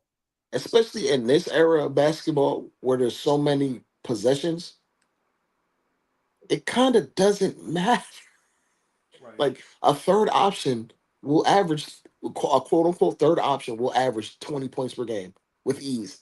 Right. Within a flow of an offense because there are just so many passes, even with the slowest paced team in the league. Right. The slowest paced team in the league outpaces a 2006 team, 2016 team. Yeah, by like 7 shots a game, probably. Yeah, so it's. I think it's kind of overstated. Oh, I don't know if he could be a third option. It's like find the right pieces that match together, and it'll work on its own. It'll figure itself out. Just like the OG move, where them dudes didn't even have a practice, and it figured itself out immediately. Right. And that OG came in and said, "I don't know what to do. I just wanted to cut." Right. That's basketball IQ. Right. That's basketball IQ. That's all it is. But Snipes says, "What's the chance of bringing in Bridges and Monk with Zach Edey?" If we break that down into the 3 parts, Zach Edey's the most realistic out of all of those things. Monk Yeah, is gonna make anywhere between $20 to $25 million. yeah. We ain't got that. And I think he has a connection with De'Aaron Fox. Also, I don't know if Sacramento has the money to pay him. I don't believe they do. That I think Orlando Magic is looking at trying to get him. Yeah, I think they do. I watch Sacramento games. I think what happens is they do have offensive chemistry. Monk is not playing defense. Oh, yeah. Right. But, and you throw him on a Magic where everybody else plays defense. But the thing is, him playing him on the Magic. What does that provide you? Just scoring, shot creation, an extra playmaker, a or does he guy. solve their point guard issues, or is he just another 6'3" scoring guard? I'll say this though, Freezy. He's drastically improved his playmaking. Is he gonna be their de facto point guard? I'm not sure, but if he goes over there, he's gonna average 5 or 6 assists per game, which is a hell of a lot more than what they've been getting out of their point guards. I still think I think Emmanuel Quickly takes them to a championship, bro. Oh, I think Quickly. I think a combination of Quickly and Cole Anthony give them just enough. Now they're not the entree. But if you get Paolo and Franz.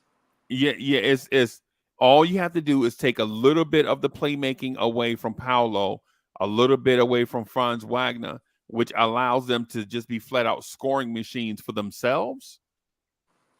Now you're you're taking a little bit of the workload away, and then plus you're improving the backcourt defense with Quickly and Jalen Suggs in a backcourt together.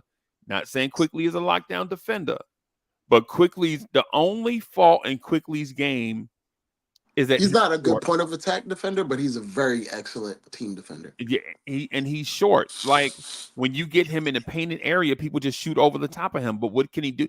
He stays with his man. He will lead his man into help. Yeah, right. And if you resign Bataji, if he's back there, bro, that's exact because Bataji's not going nowhere looking for defenders. But if you bring a defender to him, he's pretty damn good. Mm. Yeah, so I mean, so the Mikal Bridges or Miles Bridges, whichever one, I think Miles Bridges is probably gonna. We like choir boys over here, Freezy. So I know, and for that reason, I'm saying I think Detroit is gonna sign Miles Bridges, right? Because they need that type of dog over with them. They don't have shot creation, and the thing that messes up Detroit is they can get stops defensively and they can score at times, but when teams go on runs against them, they can't stop a nosebleed. Right? It's like the Patriots. You remember the Patriots defense with Teddy Bruschi and them? They were good in basic, but if a team offense ever got hot against them, Teddy Bruschi and them, they couldn't stop nobody. Right? That's just what when the Jets were good with Rex Ryan, right? The Patriots defense, basic stuff, and but if they played Arizona or somebody who had Kurt Warner or something at the time, Arizona would put up 50 points on them. And that's what I think is the thing in Detroit. They have decent defenders. Beef Stew is a decent defender. He's just short, right? Mm-hmm. Thompson is going to be the Matrix, right? They just need that type of guy. They need that type of guy. And Alpha, is he a great character guy? No. Right? But is he a super talented NBA player? Yes. And if it's Mikal Bridges to the Knicks, I can't see a world where they do Mikal Bridges and Malik Monk because in theory, Mikal Bridges would push Donte Divincenzo in that role that will be reserved for Malik Monk. and the money, and the money. Yeah, yeah. like the looking it up, like the Kings can only offer him 4 years, 78 million, and it's looking like he might get 20 per from someone.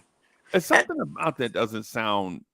Hmm, what about him getting 20? no, 4 years, 78. Is that in their negotiating window or is that overall? I'm going by what the what's his name, Marks.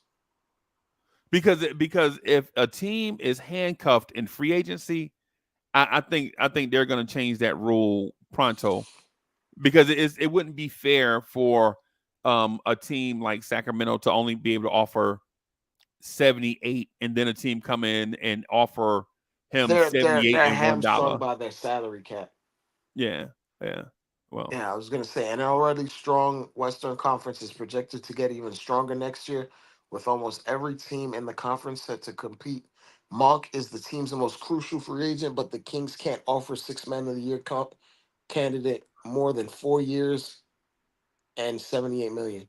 yeah, Teams something with cap space could outbid the Kings, and even if they're able to sign him, his $17.4 million projected first year salary would send Sacramento into the luxury tax, and they cheap over there. so what though? I'm saying they're cheap. No, I'm saying no. I'm saying, bro, if they want to keep Malik Monk, all they have to do is just move somebody off the roster.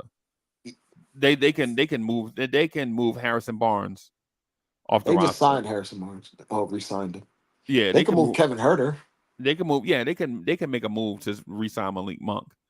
What I'm asking about is that a CBA dollar amount, like what people are telling me about Hartenstein. Like the Knicks can only offer Hartenstein four Yeah, years, that's that. 72. Yeah. That's a CBA dollar amount. Okay, because Technically, you can go above it and beyond that. You just gonna have to figure out how to move someone or a couple right. guys out the way.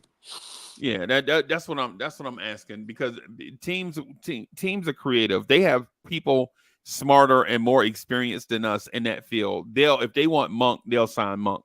Like if Yeah, the Knicks want Hartenstein, they'll sign Hartenstein. They'll find a way, right? But the thing is the Zach Edey part. Personally, I think Zach Edey is going to be Yao Ming, right? I think he's going to be 19 and 10 with touch around the basket. My only concern with dudes that are 7'4" is they don't stay healthy. it it's hard to know what Yao Ming would be in today's era because he came into the league when it was its slowest pace, so it benefited him to be 7'4", and And even then slow. his body fell apart.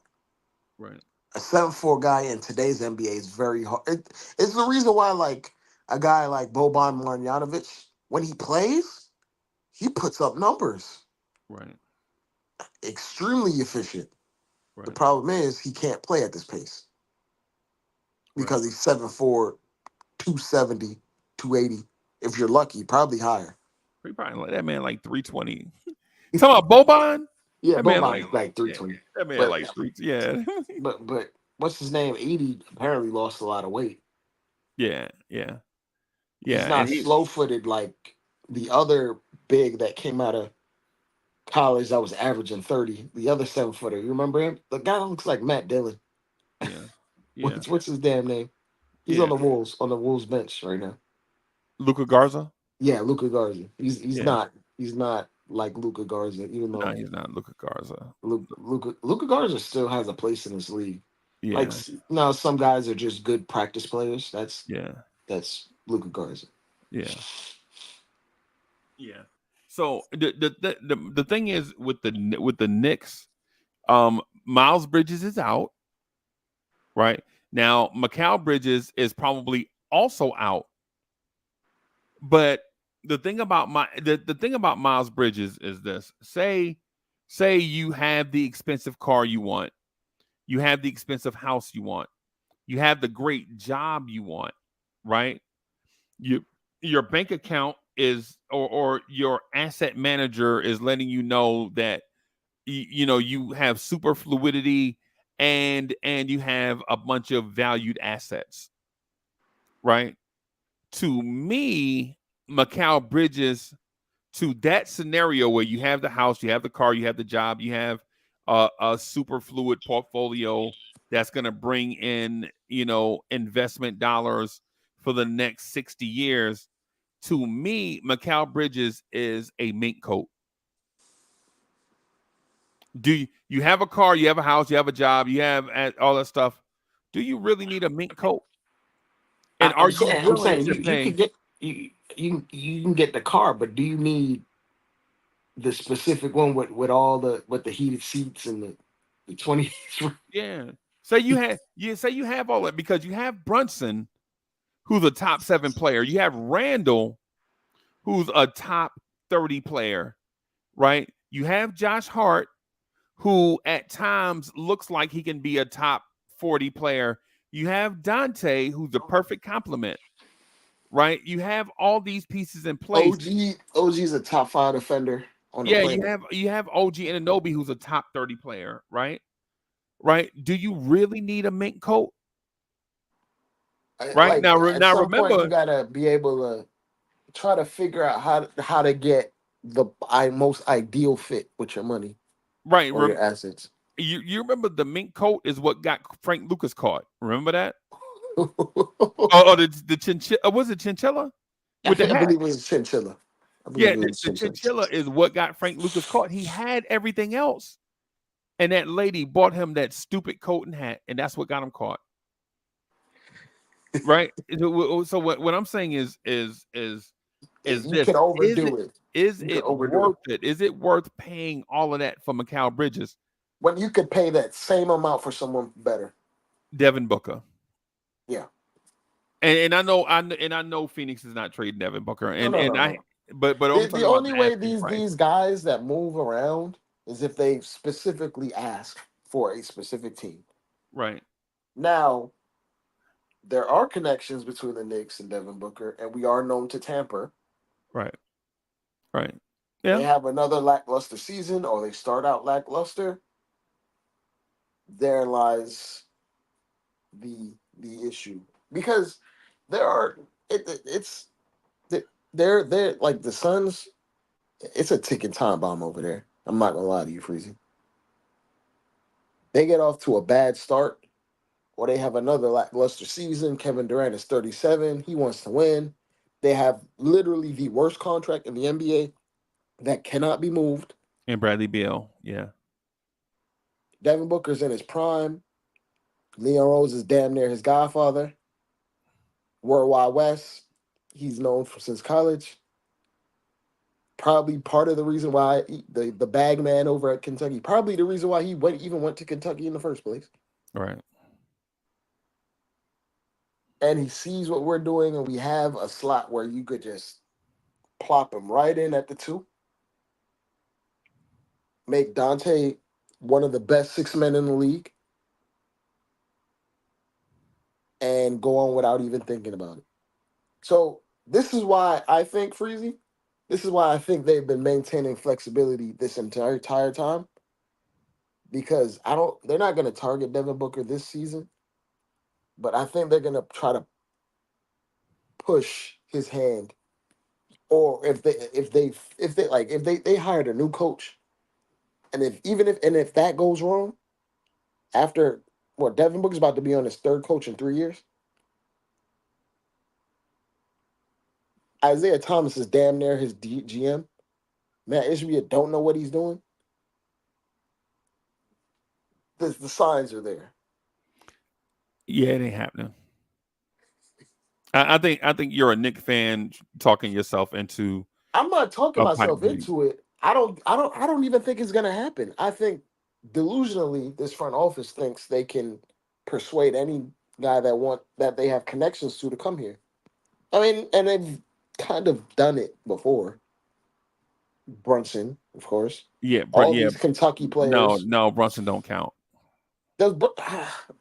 How does Brunson not count? Because Brunson, Every month, man, Freezy, do you know how many connections I can rattle off? With Leon Rose is Rick Brunson's agent from when he was at Temple, trying to get into the league as an undrafted free agent. Rick Brunson gets to the NBA. He forms a tie with Tom Thibodeau. He's been on Tom Thibodeau's bench on multiple other organizations. Tom Thibodeau is damn near his godfather too. You can do that all you want, Freezy. If Tom Thibodeau was on another organization with Leon Rose, Brunson would have went wherever. If they were on, hypothetically speaking, if they were on Portland, he would have been in Portland. Bro, Jalen Brunson don't count. How does it not count? He is the definition of nepotism.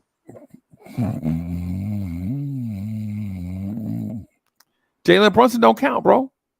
How does it? All these Kentucky players don't count. Jalen All Brunson, these trash Kentucky players. Jalen Brunson didn't go to Kentucky. All these trash Villanova. Well, I don't want to call them trash, but all these Villanova players.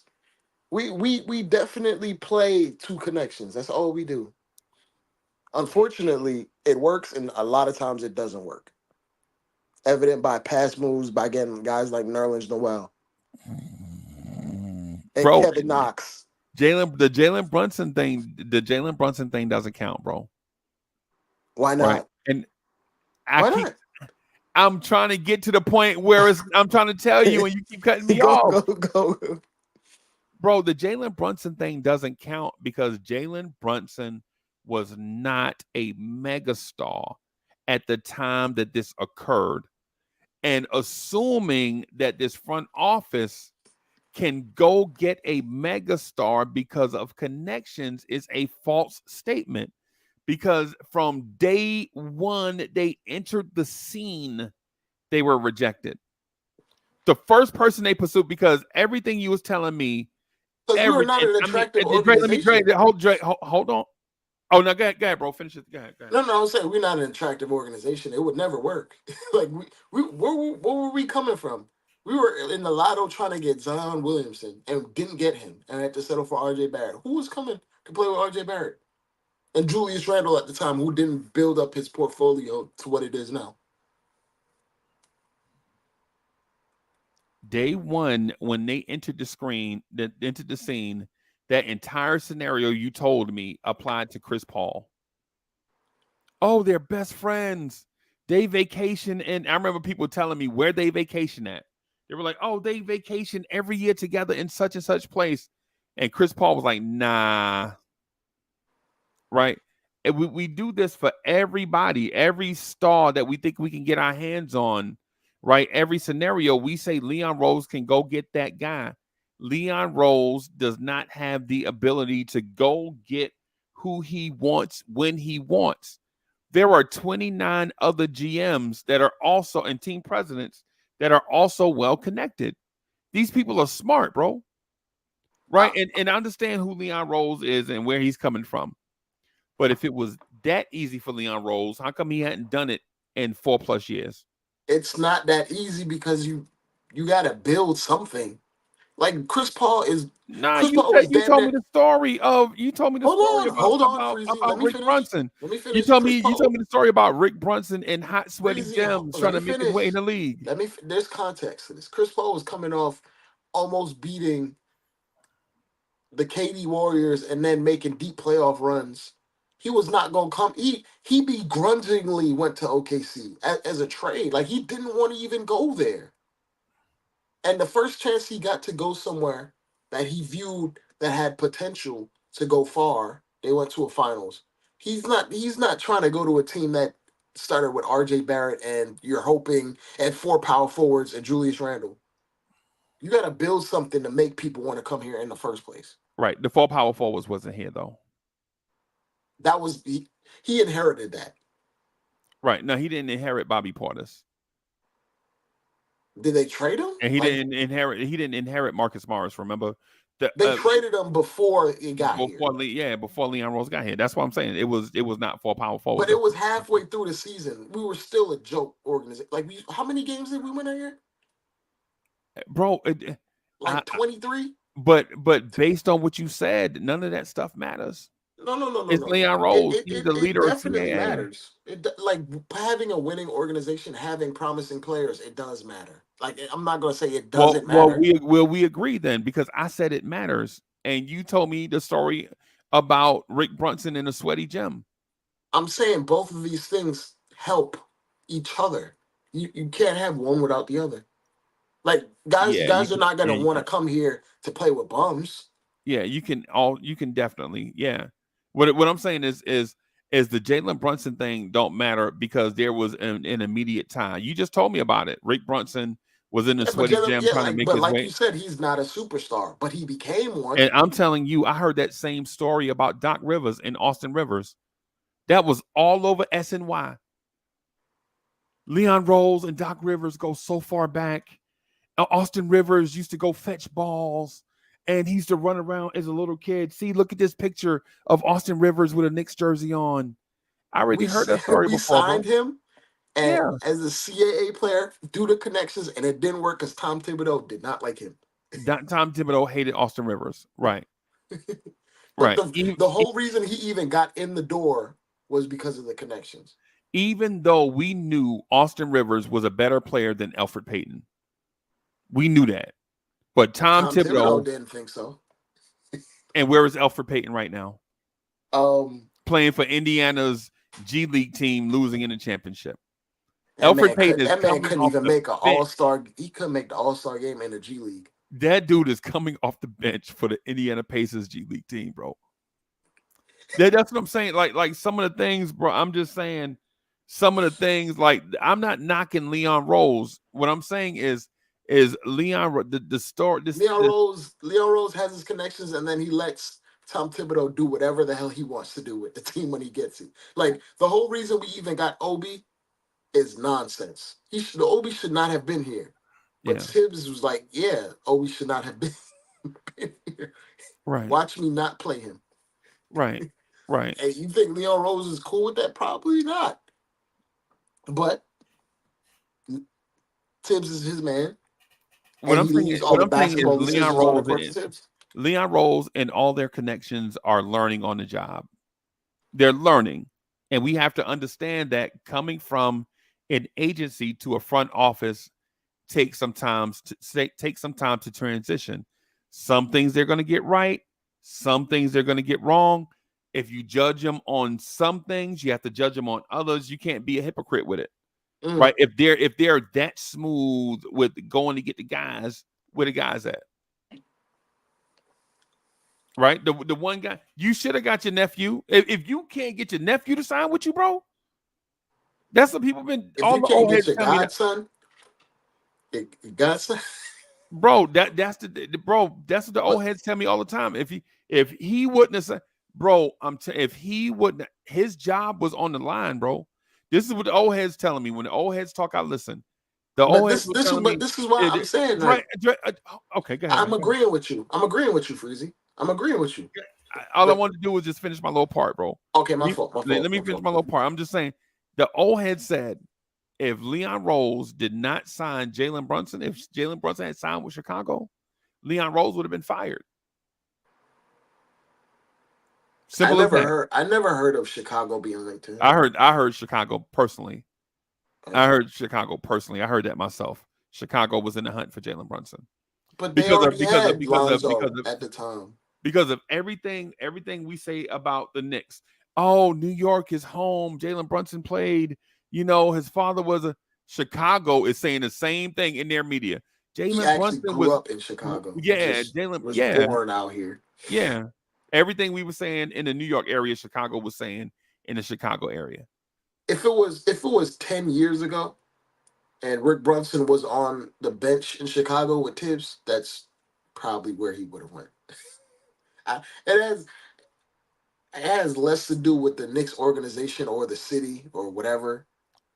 It's the connections of a role player that developed himself into a star. And if you couldn't sign him at that point, well, he wasn't a role player. He got $100 million contract. But then again, guys like Cam Johnson got $100 million. So right. Right, So, right. And so that part of that is what I'm getting at with the Leon Rose and the trading for a franchise player. See, Leon Rose hasn't traded for a franchise player yet, but we in this mindset that Leon Rose can trade for a franchise player anytime he feel like it.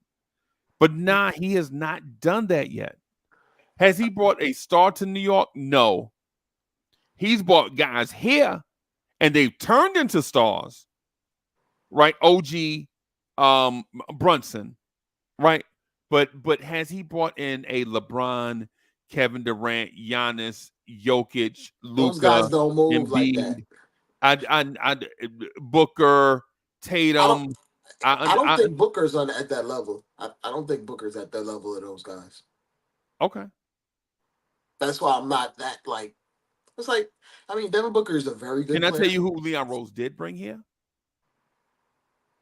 Jalen Brunson Solomon Hill, Denzel Valentine, Damian Dotson, Ryan Archidiakono. got them and disposed of them. Yeah, But right. if you're using every single roster move, then a lot of teams bring on bums and get rid of them. Like it's the carousel. The NBA is a carousel. It happens. Right. You have to. No, but what I'm saying to you, I'm not talking. I don't think I'm not going to call them bums. What I'm saying Well, is, I mean, I'm not going to call them bums. What I'm saying is the dude is learning on the job. The dude, he's just not going to walk in and be the Don, the king of all front offices. If people felt like he was the best front office, how come he hadn't won Executive of the Year yet? I think, Not but even he's not even in he's the been top ranked. 5.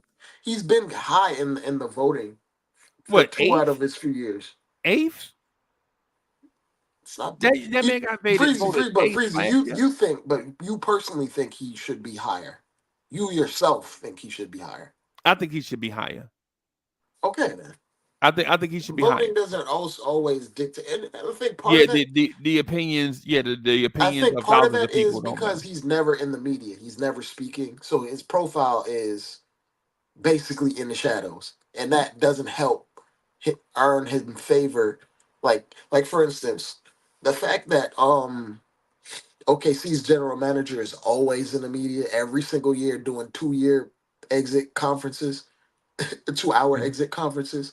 Right, right. Him just being visible or present, it makes him more endearing to voters. Whereas the only you don't even you most people don't even know what Leon Rose sounds like. Right. So Right. it's be like, why would I vote for the guy that doesn't even say anything? He's Right. not even in my mind right now. Right. But I get all of that. All of that stuff is true. What I'm saying is Leon Rose doesn't have the ability to go grab somebody else's star. It's as simple as that. That's what I'm saying. Now, is that a bad thing? No. Because I don't think 80% of team presidents in this league have that ability. And I think that the sooner we realize that, the better. So you're a believe it. I'll believe it when I see it. Kind No, of guy. what I'm saying is that is mission impossible. You're Ah, not going to go to Milwaukee and tell them to trade you Giannis because you work for the Knicks. Devin Booker is no Giannis. Who said he was Giannis? I'm saying, but you're saying franchise player, franchise superstar, greatest player to ever. Well, Okay. even though Okay. Kareem Abdul-Jabbar is the greatest Buck ever, greatest player ever in that conversation. Okay. I mean, that's the argument you made Leon before. Rose is not going to call Philly and say, trade us Joel Embiid or else. It's the Knicks. Give us No, Embiid. No front office can do that, bro. yeah, no front office can do that. The power is in the player themselves. The player has to ask out. The player has to request a certain place, certain destination. And But I don't think but I don't think you following me though. I understand what you're saying. Like you don't think he has the ability to extract a star out of No, XYZ organization. no, I don't think that. I know that part. But what I'm saying is, I don't think the fan base understands that. I think is what I'm saying. I think a star moving from place to place is a little bit more complicated. Like Kevin Durant is going to go down as one of the greatest players to ever play. Yep. And even when he demands a trade, he doesn't get moved immediately. It took him a year. Right. And all the power is in the player to move, not in executives. And is it Leon? I don't think Leon Rose can just outright be like, yo, come over here. We're going to have you right. He doesn't move the needle. You're right. The players move the needle. Right. And so, and the point that I'm trying to get to you to get you to understand my line of thinking is until our star player builds up a LeBron James type cachet, a Giannis type cachet, players are not going to move here or make the move this way. Cowboy Bob, what's good, bro? Good morning, gentlemen. Good morning, Dre. How's everybody doing? So Dre, listen, I understand what a lot of the stuff that you're saying, but what I'm saying to you is the fan base, as a fan base total, and I'm including all of us, we think that Leon Rose can legit pick up the phone and call Portland and tell them to send us Damian Lillard or else. Nah. I don't think any general manager or president has that power. They can probably have slight influence, but if a player doesn't feel it at all, like you can't make a dude want to come here. Right. The only thing you can do is put together a team that's successful, functioning, to be attractive, and hope that player likes what you put together. Yeah, that's what I'm telling you. And I think we're on that trajectory. Right. That is the thing that I'm telling you. Like what happens is we listen to so much Brian Windhorst. See, because the thing is, cats like Brian Windhorst has been selling us the pipe dream for 10 years. Every year he kicks the can down the road. Yo, it's not this year, but I heard the Knicks are getting closer. I heard rumblings that Devin Booker likes the color orange and he likes the color blue. Really, Brian Windhorst? That's your sauce, right? That Devin Booker likes the color purple. That's your reasoning. Every year it's that. Cowboy Bob, every year it's that. And as Knicks fans, we buy into this whole we're getting attention from the media, so we feel special. And what I'm saying is Leon Rose had to learn on the job. He had to learn that his franchise, one of 30, all 30 franchises are different and are in different situations, right? Like if you're New Orleans, you have an abundance of draft picks. So what? Don't nobody want to come to New Orleans? It don't matter if y'all wear a different color uniform every night. It don't matter if y'all have 20 alternative jerseys. It don't matter if you run an exciting style of play, right? None of that stuff matters. Nobody wants to go there. Freely, LeBron in his prime couldn't get nobody to go there. Bro, right? Nobody. No, that's what I'm saying, Drake. Like all 30 NBA situations are different. And you don't know how different and difficult the situation is until you take the job, right? You can make promises all over the world, but until you're the president of basketball operations for the New York Knicks, you don't know what it's like in there. Until you and the owner get in the conference room, you don't know what the owner expects. You could just speculate. The interview process, he's interviewing you to see if you're a match. He's going to ask you some baseline stuff, see if you have a baseline capability to manipulate, or not manipulate, but successfully pull off certain things. Yeah. But until you get the job and the owner meets you in the conference room and says something like this, I want a superstar here in the next 2 years. Do it. And you're like, we don't have to ask. I don't care. You took the job. Right? And then you're like, well, do you want an established superstar or do you want a guy I don't care. Go get a superstar.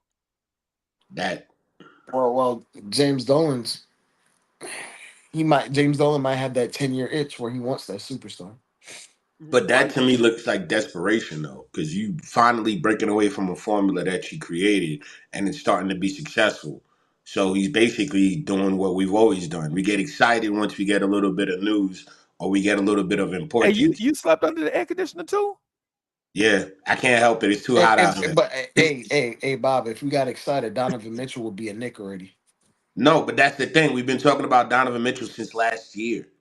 Like the beginning of last year, everybody was talking about Donovan Yeah. Mitchell. I don't So think it's we're it's still only no, a but what I'm particular star that they're looking for. It has to but be a that's fit, a but culture fit, an organizational fit. I don't think they're just gonna go for any guy. To be but absolutely that's honest, But that's what I'm saying. First of all, we don't know which superstar it is. So now everyone's grasping at straws, thinking that it's this person because nowadays everybody wants to be right as opposed to what's actually a right fit. For me, I don't think we need a superstar guard because I think Dante, I've been saying it, Dante surprised me the most. Same thing with Josh Hart, but I'm not going to move Josh Hart to the starting position. He's backing up OG. But to me, I'm not looking for a shooting guard because we have other important needs. So when it comes to a superstar, the superstar I'm thinking of is OG. Like for me, because he came to us and had no identity, comes here and plays out of this world. Maybe that's the superstar he's talking about because the other moves that we've made seems to be making sense. You trade away your young guys for a younger veteran who's won a championship and is 27 years old before the season starts. So you can get him for up to 5 to 6 years and get him before his value actually depreciates at 32. So I'm thinking maybe that's the superstar he's talking about. But with the media, everyone's talking about Donovan Mitchell, DeJounte Murray, KD. Hey, And hey, I'm hey, like, Cowboy Bob, we were talking about giving a letter grade to the front office. What letter grade would you give the front office? right now, I'm giving them an A. I can't give You them got an A plus.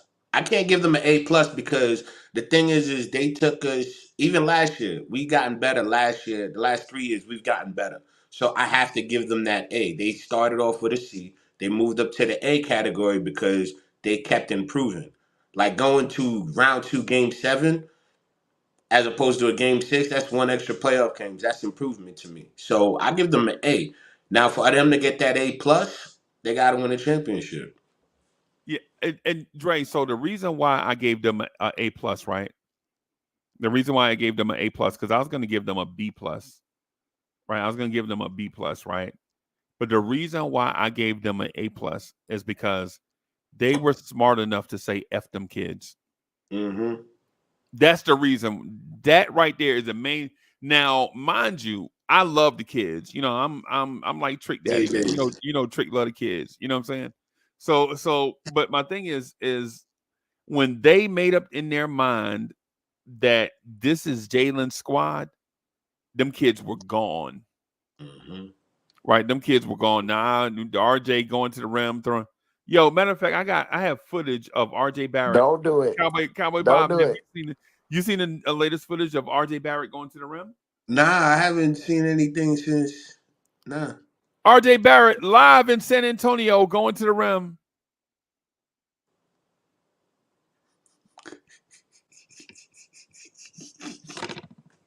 You know the king gonna get you for that, right? Yeah. King Ribby probably someone taking a shower. He like, I gotta clean up before I get to talk to Uncle Uncle Freezy. Yeah, But yeah. yeah. So the thing is I valued the young assets, but then I knew at the same time that a change is going to come. Right, I knew the change was coming because RJ Barrett was struggling so bad in the middle of December. Towards the end of December, I was like, yeah, you need to cut bait. Right, I had a feeling that tonight is going to be a good night. Right, I knew it. I knew it. Right, that quickly was struggling. I was like, yeah, they knew. Either they knew they were getting traded and they started struggling, or they started struggling so bad that the Knicks just pulled the plug. And I go back and Dre, I go back and forward on that, right? Like I'm when I'm in here, like you know, going back, I'm like, did RJ Barrett know he was getting traded and that's why he struggled, or was it the personal stuff he was going through? I Was think the he's reason just why a he was streaky struggling? guy, man. I think he's just streaky. So it had nothing to do with. You don't think it was his brother was sick and about to pass away? Uh, uh, I would say that, but like is something bad happening to Respectfully, him every and I'm year? saying this stuff respectfully, every. Yeah, I'm not yeah. trying I'm to be saying disrespectful to I, RJ I and would his say family. he's professional, but would it would seem then something bad happens to him every year. Then I just was just going. gonna say he just didn't have it. I If that thought was the case, Freezy, you know what I'm saying? Like he would be in trade rumors every single year if that was the case. Yeah, Or something personal would happen to him every year, and I doubt that's the case. I just think his game and how the year we before last, him and his girlfriend broke up. Remember that? Mhm. yeah, but I just think his game is just nothing consistent about it. Like his just even the way he shoots is not consistent. He has a different release. He shoots awkwardly, and then the way we deployed him was not to his game style. So when you could go down the line to even his free throws, like even before, like if it was about his brother, he had the best stretch of his NBA career on the Early in the Raptors, season. Yeah. while his brother was having problems. So I can't even say that. Like the best stretch in his entire career from the field and from shooting wise was happening for during a tumultuous time for him. So I can't use that as an excuse. I just think he was very streaky here, because and we used him in a manner that wasn't really conducive to him being successful. Like he's a transition player, and we played the slowest pace in the league the last 4 years. He is True. not a spot up shooter. He wasn't drafted to be. He was drafted to try to be a transition or on ball player and attempt to play make, but we never really gave him the opportunity to develop that. Maybe we did give him the opportunity, but we also put him into the corner a lot for Randall to create. But that's to me sounds like excuses. Like you're It's trying to not think excuses. that. I literally told you he was a streaky player. No, what I mean by that is when you say, "Oh, we used them wrong or incorrectly," like you're a Well, player. if you look at the way he's playing on the Raptors and how he's utilized, it's completely different than how he plays on the Knicks. Yeah, They're Yeah, they're that they're man, a transition team. We are not but a transition team. that's two different types of systems that he's running. that's Because what he one said is though, bro. That's what he That's said. what I'm no, saying.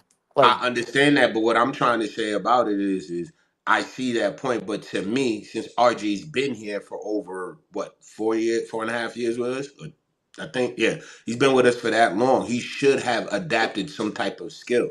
So for me, when you sit here and say that he's running a different system and looks better, of course, because he's ran our system for more than 3 years and has looked like trash. So for me, I thought he was going to stay here because he was given opportunity previous to others. most players are not star level that can adapt to every system Oh and no, play at a high level in every system. I'm That's just I not him. agree That's with you. most What players. like I said, I agree with you with saying he didn't fit our system. But what I don't agree with is I feel that you're making it an excuse by not saying he didn't have time to develop in that said system. I If he didn't had say he came didn't in, No, have he didn't. time. No, he didn't say that. I don't think he said that. okay, all right, but I my don't I think. said Yeah, the I don't entire think he said that. time He he just was said inconsistent RJ and Barrett is streaky. inconsistent. no, yeah.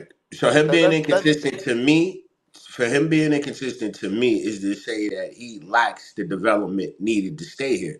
I thought he was going to stay here because with all the interviews and how they were beefing him up, they were either going to trade him or they were going to actually just double down on him. Because if you remember, like 2 weeks before he had his interview with Monica McNutt, he was all proud about New York. Everything was like it was basically like a week before he got traded that it was a RJ tour. Everybody was bigging him up. He's back. He's healthy from the migraines, and he got traded. he was So playing well, then he struggled for like a month, and then we traded yeah, him. Yeah, he yeah, but struggled. He struggled all of December. But It but wasn't just 1 week. He was yeah, struggling for a minute. no, I yeah, he said struggled 1 week more. of where he was doing well, where everybody was like, "Oh, he's back from the Well, he migraines. He's played well playing for a well." month. Yeah, that's what I'm saying. Like when he Then he started played coming bad for a back and month. playing, that's when we started to see the good of RJ. To me, I think it was too late. He already had his time. He just thought he had more, and he got traded. So He was streaky like he was every other year. Yeah, Hot and once cold, hot again. and cold, hot and cold. Yeah, mm, but except when he got to Toronto. In yep. Toronto, in 32 games, that man shot 55% from the floor, 39% from three. And there was a game that I saw. Was it the Knicks game in Toronto? Was it the Knicks game in Toronto where that man started off ice cold? He And played then he against us heated up. in the Garden and didn't play well. Okay. Yeah. That man finished the season with his highest point per game average. RJ Barrett averaged 21.8 points per game in Toronto. On less shots. Yep. But then, And so the reason why RJ got traded, though, in my opinion, Jalen Brunson dribble. You couldn't have legit.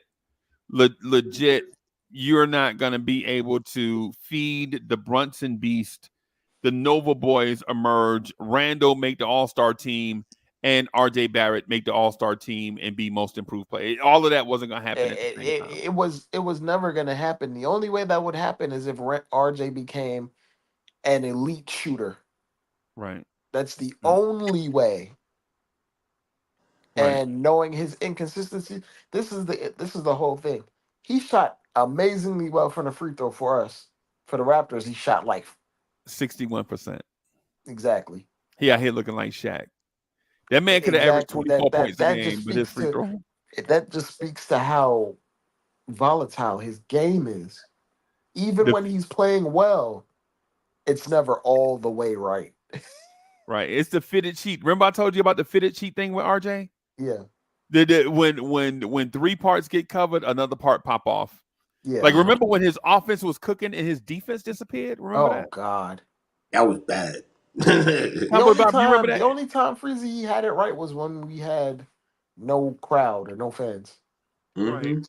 That's the only time he shot over 40% from 3, and his defense was solid. Yeah. Mm-hmm. It's like he got nervous with the big lights. Yeah.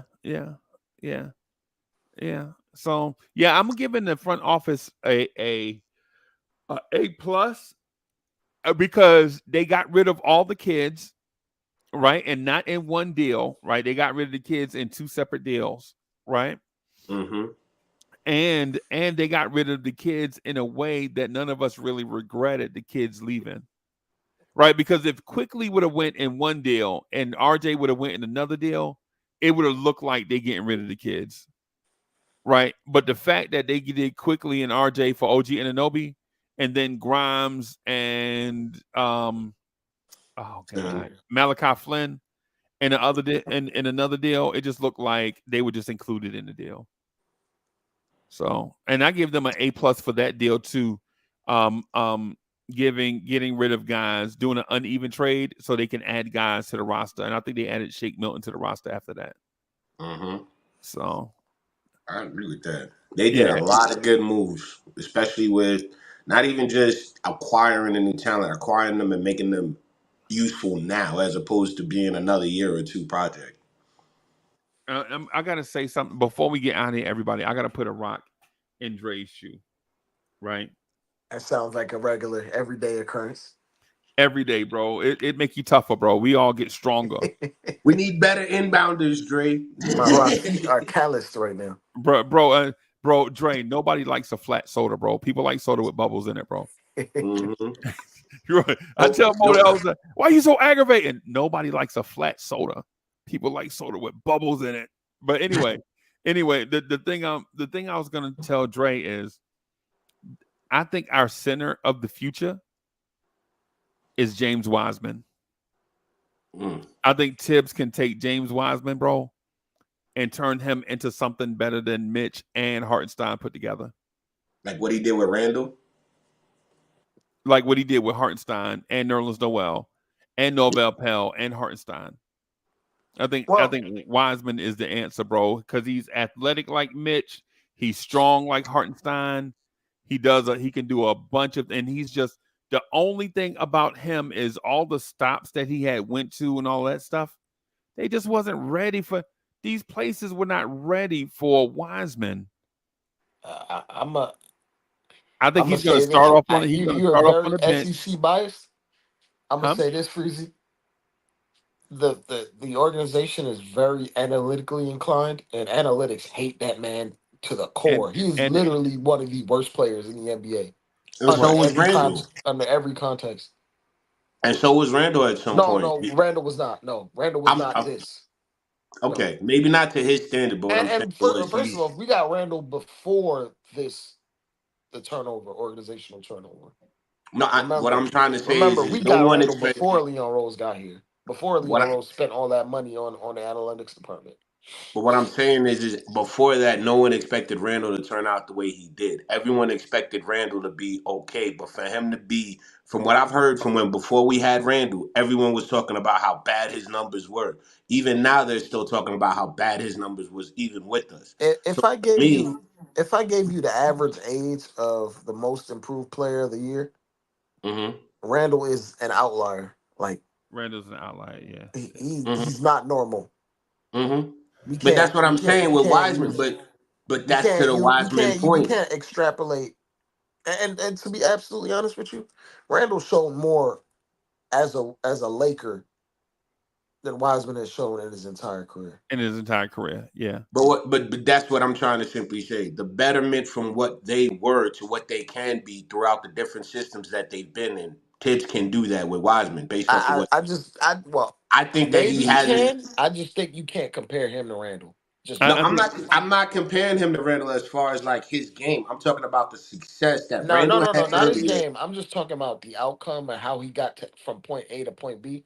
I don't think you can compare. Their stories are completely different. Randall broke his foot as a rookie and couldn't even hmm play. hmm Came back, became an impactful player, and the Lakers still let him go. The story isn't about what they progressed in; it's how they progressed. So if Wiseman comes here and his But numbers are how bad. he does it will be completely different than Randall. But yeah, what I'm and trying to say is if the numbers are bad in the beginning, I think because we've seen Randall, we've seen Brunson, we even seen Josh Hart and Dante in this system, who most people had very little faith in, actually drive through it. So why not give Wiseman a chance, especially if we have two centers who are questionable healthy, and he's still a young cat. That's why I Why say give not? him the chance, and I think he will I, have a turnover like I'll Randall, say to where this. people won't hate him. Because I know tons of people who don't like I'll say Wiseman's game. this. While you say that Freezy, like he developed these guys, Ra- Tibbs also has a short leash for big men, Yes. young big men. And okay. if you out here playing like an idiot, that man gonna let you sit over there like Jericho Sims. But there's a saying, straighten up and fly right, or you're done. Like some It ju- people but get. oh, I'm sorry. Go ahead, bro. Go ahead, No, bro. I Go was ahead. just gonna say I agree with you, Dre. But at some point, you have to step up, and Tibbs is that guy that would look at you and be like, "You here for a reason? Prove it to me." We said it earlier in the season. And He's if you not gonna don't prove hold it on. to him He's fast enough, he will bench you.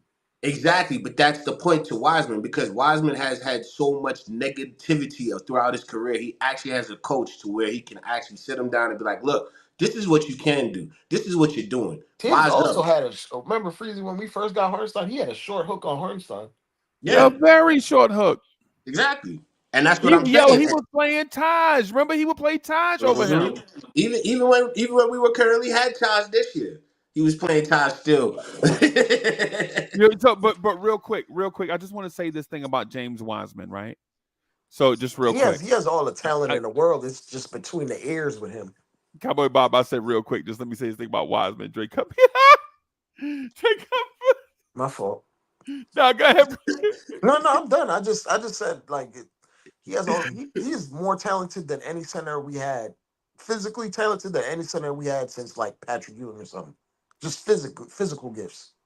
Right, right, But it's between the ears with him. But that's right. what you need, though. Because if you see, I'm sorry. Go ahead. Uncle, you said you had to speak, and then now I'm jumping in after Drake. Go Now, ahead. I just wanted to say want to say this one thing before I get cut off. I think it's an unfair indictment on James Wiseman in the situations he was put in. For one, we know that Steve Kerr is a poor developer of talent, young talent, very poor. His track record of developing young guys is maybe I think he may have hit once on maybe Jonathan Kaminga. Pool until Draymond punched him in the face. Yeah, yeah, Jordan Poole, but Jordan Poole still just he was an opportunist. Freezy, Jordan Poole He was was impossible. Yeah, because And He's impossible. then he was Jordan Poole was legitimately one of the worst players in the NBA, and then he turned into a player that they don't win the finals without him. Right. He shot 42.9% from the floor when he was a Golden State Warrior. And look at the earlier years. Yeah, that's his overall. The overall 42.9. We already Now did look the at compare his earlier years to his I know. I don't want second to Dre. last I year. got a point. I got a point that I'm trying to Oh, get my to. fault. My fault. I don't care nothing about Jordan Poole, bro. What I'm saying is Steve Kerr did not, that environment in Golden State did not develop. They don't develop young talent, and so I don't believe it's an indictment on James Wiseman. I think Golden State at this time under Kerr, is not a true developer of talent. Right. And then he leaves a bad situation in Golden State and goes to Detroit. Even worse. Right. And so in Detroit, you're like, what is this thing? What are they doing in Detroit? Right. And so if you're on the outside looking in on Wiseman, you're like, hey man, maybe I can get Wiseman, bring him in as the backup, bring him into a rich culture of hard work and study and everybody doing all the, there's no pressure for Wiseman to be Patrick Ewing, right? We just need Wiseman just to play in a certain role and bring him along, and then you can unlock the gifts that made him the number 2 pick. Mm-hmm. Right. And for those that don't think it can happen, the same thing happened to Kwame Brown. When Kwame Brown was the number 1 pick, bro, Kwame Brown was just too much Kwame Brown messed around and had a 12-year career in the league, and people called him a bust. Same thing happened with Michael Olowokandi. People look at the Clippers Olowokandi, but they don't look at the Timberwolves Olowokandi. Mm-hmm. Right? You know what I'm saying? You get these guys early, all this stuff, blah, blah, blah. What I'm saying with James Wiseman is keep one of your vet centers, bring in Wiseman and draft a center, right? And Wiseman will compete with that rookie center on the depth chart, make him earn it, right? And then you can see unlock Wiseman, because at the end of the day, bro, James Wiseman is 22 years old. And if you unlock James Wiseman at 22, you could probably have a guy for the next 10 years, right? But if he don't work out, guess what you can do with him? Cut him. Cut him. Bye. What have you lost? Nothing. Is he better than Jericho Sims right now? Absolutely. I think so. Hey, but Cowboy Bob, I wanted to do this thing real quick before we get out of here. Just real quick, now that you're here. You ready? You already know what we about to do. You already know what we about to do, right? Yep, we about to draft. All right, so I just wanted to do this just real quick. Klingon went second. Sar went third. Okay. I agree with you, Coach. I agree with you, though. Come on. Rob Dillingham is a monster, bro. Watch Castle. Jack Edey go. Oh, Reed Shepard? Edey's going to the Blazers. Watch. He went to Utah. Wow. This mock draft. Eves Misi. That's who I wanted, Dre, right there. Eves Misi is the guy. The center. Oh, Kel'el Ware. Kel'el Ware. Ooh.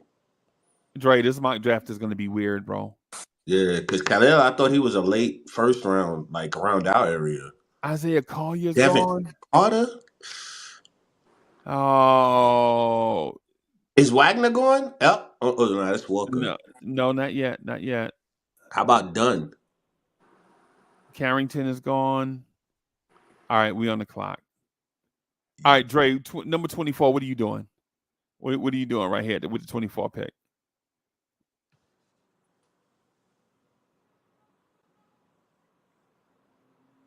I don't even think he did. Oh, Dre muted. I don't know. Tristan Del Silva, I like his I'm here. I'm just expanding it on my screen because I'm on the phone. Oh, okay. Okay. I like Tristan Del Silva's offense, but he needs help on defense, and his turnovers is high. We got another Josh Hart with offense, though. How tall is Ron Holland? I'm sorry, say that again? How tall is Ron Holland? 6'7". 6'7". So he's 6'6", he's 6'6.5" without shoes.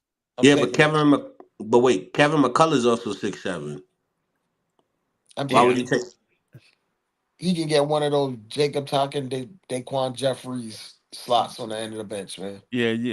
McCullough. Yeah, that's what I was trying to tell Okay. you the other day. Those type dudes, bro, you can probably get him in a third round of a 2-round draft.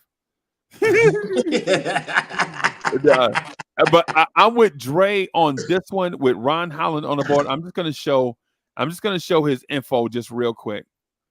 People That's think the this is Ignite dude. not a good draft, but look at what this upside. One of the most well-rounded athletes in this draft. He is fast, strong, and jump out of the gym. Hops, has ideal frame in the wing, 6'8", long arms, elite scorer, Blazer, good perimeter defender, good finish at the rim, great driver. His downside, 3-pointers, shot creation. That's what So you we get look. for every wing that comes into the draft is going to be the same thing. So we So basically getting a younger Bogues that can't shoot threes. That's It's, actually no, pretty it's good. gonna be guys that are rough no. around the edges, but no one thought like, for example, Jalen Williams would jump I this did. fast in his development I in did. 2 years. Yeah, I did. I well, did because of the fact is how they used him. I was saying because of how he was being used.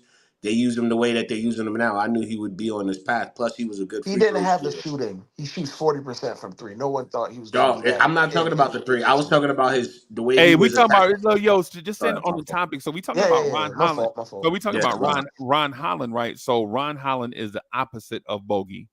I just want to say, Okay. yeah, he's the total opposite of Bogdanovich. The total opposite. Polar. Where Bogey can create his own shot and knock down threes, Mm-hmm. he's deficient in all the other areas. All those other areas that he's deficient at, Ron Holland is an explosive, jump out the gym athlete. Ron Holland is comparable to like dudes with 42-inch verticals blazing fast at 6'7". They don't come along like that. What I would say is the 2 picks here. Thompson twins? Yeah, yeah, yeah. I would say Ron Holland is in that Asar Thompson athletic class. Oh, okay. I would say take Ron Holland here. Mm-hmm. So you take Ron Holland here, right? And then, so who do you guys think about taking with the next pick? Mm. Is where gone? Who? Where? Where? Which where? Was it Um, which position does he play? Kal-El. Oh yeah, the center. Yeah, he's gone, bro. I'll show y'all the center position. It's bare Yeah, right now. PJ Hall is not a center. It's not even worth looking at these dudes, Yeah, bro. yeah. It's like after I think it's like after the second or the third center. That's it. It's like Edie, that dude from France, and then one of the cats from Ignite. Yeah, PJ Hall is not a center. I know he's like 6'8", 6'9". He's not a center. yeah, He ain't even a power forward to me based off of what he does. yeah, yeah, PJ Hall is the type of big OKC takes and tries to make him a Yeah. small ball center. Like yeah. they'll try to make him into like a Williams, but to me, I like Tristan Da Silva's offense, but his turnovers, we already got one of those. His his defense is gonna really hurt us, so that He's is irrelevant. Whatever's a big versatile wing, whatever. he's I want to try so to. I want to try to get someone behind OG that Yeah, can develop behind OG. yeah. just real quick. The Tristan Da Silva kid is probably Cam Johnson from the Nets. Mm-hmm. The light skinned dude with the afro. That's what he's gonna be like. With the terrible contract. Yeah, that's him. Mm-hmm. Yeah, yeah. So who would you take, Dre? I don't see anybody that could be an understudy to OG out of these I options. see one that's an understudy to OG. Ryan Dunn. Tyson? Ryan Yeah, Dunn. Dunn. Yeah, He you put me is on the Ryan Dunn is exactly the understudy to OG. He's a smaller version, but all the was it with idiocentric. Yeah, all those things Idiosyncrasies. all those that OG Anunoby has, that's him in a smaller package. Like he's an inch shorter, but he's OG. He's basically OG Anunoby, but an inch shorter. Okay. Right? The sneaky athleticism. right? The strength, the Dre. I'm willing to put. I don't put my reputation on the line for nothing, right? But I'm willing to tell you when Ryan Dunn enters the NBA, he'll be a 90th percentile defender. Off Ooh. the rip. Off Ooh. rip. Right now, he's better than Lou Dort. Whoa. Whoa. Whoa. Yep. And Dort shut down Ingram. So Right. that says a lot. Right now, I would Ryan Dunn. I would put him on an island right now against Anthony Edwards. Right now. Oh, you're making me happy. Now, I'm now, salivating like a now, fish. will Anthony Edwards cook him? Absolutely, he'll cook him. Right? Will he cook him? Absolutely, but he won't go for 40. You know what I'm saying? Most rookies you put in that situation, Anthony Edwards is going for 47. Right? But you put Ryan Dunn on him, I think Anthony Edwards gets maybe 20, 30. 30 something. Yeah. Ryan Dunn is the best wing defender in this draft. And if the Knicks draft him, he might be. I'm not going to go as far as to say he would be the best defender on the Knicks, right? I would say if he's second, then third, fourth, and fifth ain't even close to him. I was gonna say that's actually good because that's like having a Mikal Bridges that has the defense as opposed to just offense, and the fact that he's explosiveness But there he's very can have the raw. offense later on. No, that's what I'm He's saying. Like very later on, raw. he could develop his offense, but the Yeah, yeah. fact that defense is Like there, Herb Jones.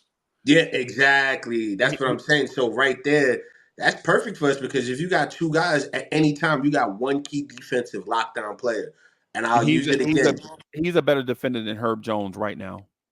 I'm gonna say it again. It's like the Jets with I don't Cromartie know. and having Breezy, Herb Regis Jones is Island. I think Herb Jones is all NBA first First team team. All NBA defense, right? Oh, that's a little bit higher than 90th percentile. That's literally like 98th That's the percentile. 100th percentile, bro. Yeah, Yeah. Hey, I'll take that. you see his player comp right there, right? Mm, damn, that's you making me salivate. Like I'm smelling steak with garlic butter, man. Like, because to be honest with you, that would be perfect. Because that'll be the wing defender or the wing player everyone's talking about in Bridges. We'll just need another year or two to get him with the offense within the system. But And if he's running like OG, he's gonna be having a similar plays with that OG has off the bench, and that's perfect for him. So he'll develop slowly, but have a higher upside because of the defense, and the offense would play for itself. And you'll have two good defenders on the court at any time. I think Tom Thibodeau would take him and try to turn him into Jimmy Butler. Oh, a young Jimmy Butler without injuries, and A man, more athletic, stronger. No, did y'all hear me say stronger? A more athletic, stronger Jimmy Butler. and quicker too, like because of the age. I'm not saying he doesn't that Butler isn't fast, but I'm saying he's quicker because of age. I Hey, having a guy, Cowboy Bob, you see what it says his strengths are, right? Strengths, yeah. incredible defender, very athletic, good rebounder, solid finisher. Weaknesses, bad shooter, poor handle. And what did we need this year? We need a solid finisher at the rim because our second chance opportunities was kind of hot, and he would be perfect when we're struggling off the bench. That's I, what I'm talking about. I think That, Ryan. that I that's think good. Ryan Dunn is Tom Thibodeau's wet dream come true. Shoot, man. I'll tell you, Right at 20. a perfect draft would be us move up the 24th pick and maybe the third and our 38th pick. We trade to move up into the 10th spot to get Edie, and then we could get done on the Edie's not 25th. going that high, man. I said in a perfect draft, I think Zach Edie getting picked before 15. To be honest, because I don't Yeah, I know. think there's a he. lot of teams that can use a guy, and they would just draft him just I because they think the like him. combine did help Edie though. Yeah, but in this mock draft, if you noticed where that man went, they just drafted a center 2 years ago named Walker Kessler. They're not going to draft another center. They Exactly. ain't Yeah. drafting one. They ain't No. drafting. That's what I'm saying. The mock when you look at some of these mock drafts, bro, you got to look at them and take them with a grain of salt because some of these teams that already have established centers It doesn't have proper context of where teams are going or heading. Thank or you, their ESPN, direction. because I picked the ESPN one instead of Fanspo. I should have picked the Fanspo one. But And I'm then, gonna take him here. I'm gonna take Ryan Dunn yeah. here, and then I'm just gonna just let the draft play out at 38. At 38, I think Cowboy Bob knows who I want to take at 38 because we've done this like 3 or 4 times already. Yeah, and Dunn has always seemed to be your second choice. Dunn is a Nick, bro. I think he's the perfect Nick for us. He's the perfect pick for us. And Right. that's perfect because you get him that low in the draft. That's perfect right there. Because then you get a young talent, you get someone that you can train and everyone can follow. Because after RJ, who is it? No one really likes McBride, but this Tristan guy's De Silva. promise. Tristan De Silva just went at 37. Yeah, he just Wow, went at 37, right? that's crazy. I've been hearing he's like the next KD as far as how his offense is. Dre, look who's still on the board. Cowboy Bob, look who's Kevin still on the board. McCullough. Wow. I guess I got to get rid of my dude. Yeah, and Damn. Third do pick, you know third who? round pick in Do the you know second who? round draft. Do you know who Tyler Smith is? I've heard of him. Vaguely. I haven't been covering the draft too much. Tyler Smith is probably, if you think about a player archetype, I think Tyler Smith has the potential to be the offensive version of Jalen McDaniels.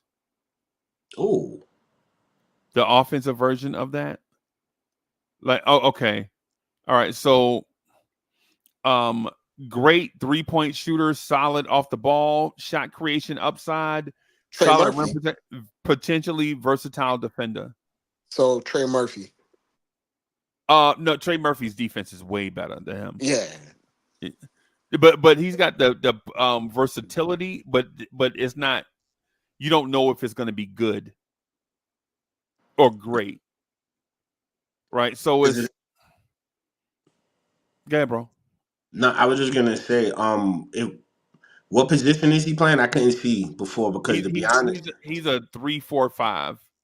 He's a oh, 4 that can play the 3, and maybe in a couple of years, maybe play some 5. okay. Right, but not a lot. He's not a 5. So we would probably put him at the 4. Yeah. Yeah, okay. I was just seeing where we would put him and see if he would be useful.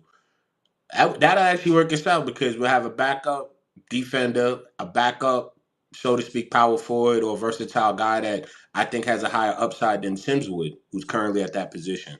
Yeah. So, yeah, it'll be an upgrade compared to Sims. Yeah. This Jalen Wells kid, I think he's a defender. I wanted to look at his stuff. I don't know. I heard he's a defender. I have to go back and look at some of his stuff. But yeah, Dre, did you see so Cowboy Bob, we'll take your guy right here just to speed this along. We'll take McCullers right here. Even though he's an older rookie. Mm-hmm. Senior, 4 years in. Yep. Yeah. Actually, 5 years, I think. I think he Yeah. transferred. Yeah. But that The Johnny COVID year. Yeah, Johnny Furphy is the guy that most people want in that spot, though. Yeah. The Furphy kid is basically Christian Brown. Bam. See, but then why do they say they don't have any talent in this draft if all these players are not? It's role player heavy. Not Yeah. But that's what you need, superstar. though. See, this is what I'm saying. Every superstar don't pan out, and But even when everybody, but it's like at the top of the draft, them teams looking for a superstar. Yeah, that's what they but tank for. You don't tank for a role player. I understand it, but what I'm saying is like, look at Jokic. Jokic was a second round pick. Look at Brunson. These are all second round picks, and the guys that got picked before them ain't even probably in the league. Most of them. Good point. That's a good point. Right, but there's only but so many guys that second round draft picks that make it to the All NBA. There's probably like 4 of those guys to ever exist. Yeah, we had 2 dudes in the starting lineup. Mm-hmm. That's all I'm saying. But like All cancel. NBA, there's only but like maybe 4 or 5 guys to be drafted in the second round and make All NBA. Brunson's one of them. Yeah. Mhm. And Jokic is one of them. And that's what Yeah. I'm saying. You guys are saying that this is a heavy role draft. If that's a good thing because that standard of expectation, you can develop them into a superstar and all-star. So if we have heavy role players, that means they're already solidified as they have a serious basis as opposed to a superstar. Because if you look at some of these guys who are claimed as superstars, they haven't really done anything. Like look at Ja Morant. Everyone says he's a superstar, but to He me, is Ja one. Morant, He just but he has off the hasn't. court issues. I'm not His even talking play about is that. everything that a superstar is. Yes, His but what I'm actual saying play. is a superstar also contributes with production as far as bringing the team up. For me, John Morant is He an won a excellent playoff player. round. He went He to the won playoffs one. every year, almost every year. Then he But what did I'm trying to the say is stuff like off the compare court. John Morant to Brunson. Look at John Morant to Brunson. They're both Brunson to all me, NBA players. huh? They're both all NBA players. But if you look at where they were drafted and how they're looked at, a lot of people still to this day think John Morant is better than Brunson. It's up until this season where they saw a full season of Brunson and where they If can John say Morant otherwise. wasn't a bonehead, he'd be looked at in the same tier as Brunson. Unfortunately, he's just a bonehead. But his talent, like Brunson just got to his career high in points this year, which was like 27 points, 28 points. Ja Hmm. did that in his third year, Yeah. and then he missed out like a whole year. But that's exactly what I'm saying. If you have a role player who comes in and you know they're gonna build forward as opposed to have issues, like you just said, John Morant had one of his best scorers in his third year, and then now he's starting to fall off. Look at He how didn't Jalen start to Brunson fall is. off. He got an injury, and then like the off the court issues. Like, That's what I mean by falling off. But then oh, if you okay, look at okay, Jalen Brunson, when okay, he my fault. starts off as a bench player, learns his role and develops into an all-star about to be a superstar, that's what I would want. I want that development like that because to me that's more. So if there's a lot of guys here in the draft that have that potential, it'll help out your team because you're replacing guys like Bogues, you're replacing guys like Burks with younger guys that are gonna be more efficient. That's why I said I think this draft is better if it's like that. You got more guys that can that you can replace Burks with, or you can replace Bogues with, or you can replace Sims with, or even McBride. That to me is perfect, and they could come in now and be effective as opposed to waiting a year or two. Yeah, in the draft, I'm still taking John Morant over Jalen Brunson. See? Yeah, Do you see what yeah, I'm saying, Dre? yeah. That's exactly what I'm saying. Most people would still do that, but for me, I'm Right. taking Brunson because of the development of what I've seen in Brunson. But I, I that's So think after I the fact. think I think Jalen Brunson is damn near at his peak of what he can be right now, Hmm. or very close to it. John Morant still has like John Morant is not in his prime. Like your prime is around age 27, 28. Ja's like 24 still, Hmm. 25. Like he still has some John, maturity to yeah, go, but I'm he not even also talking has the about that. physical and tools then that you the can't reason account why for.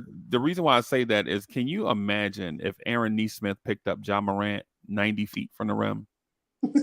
He gonna try to dunk Somebody on getting dunked on. John he getting Morant dunked on dunking from the on 3-point every. line.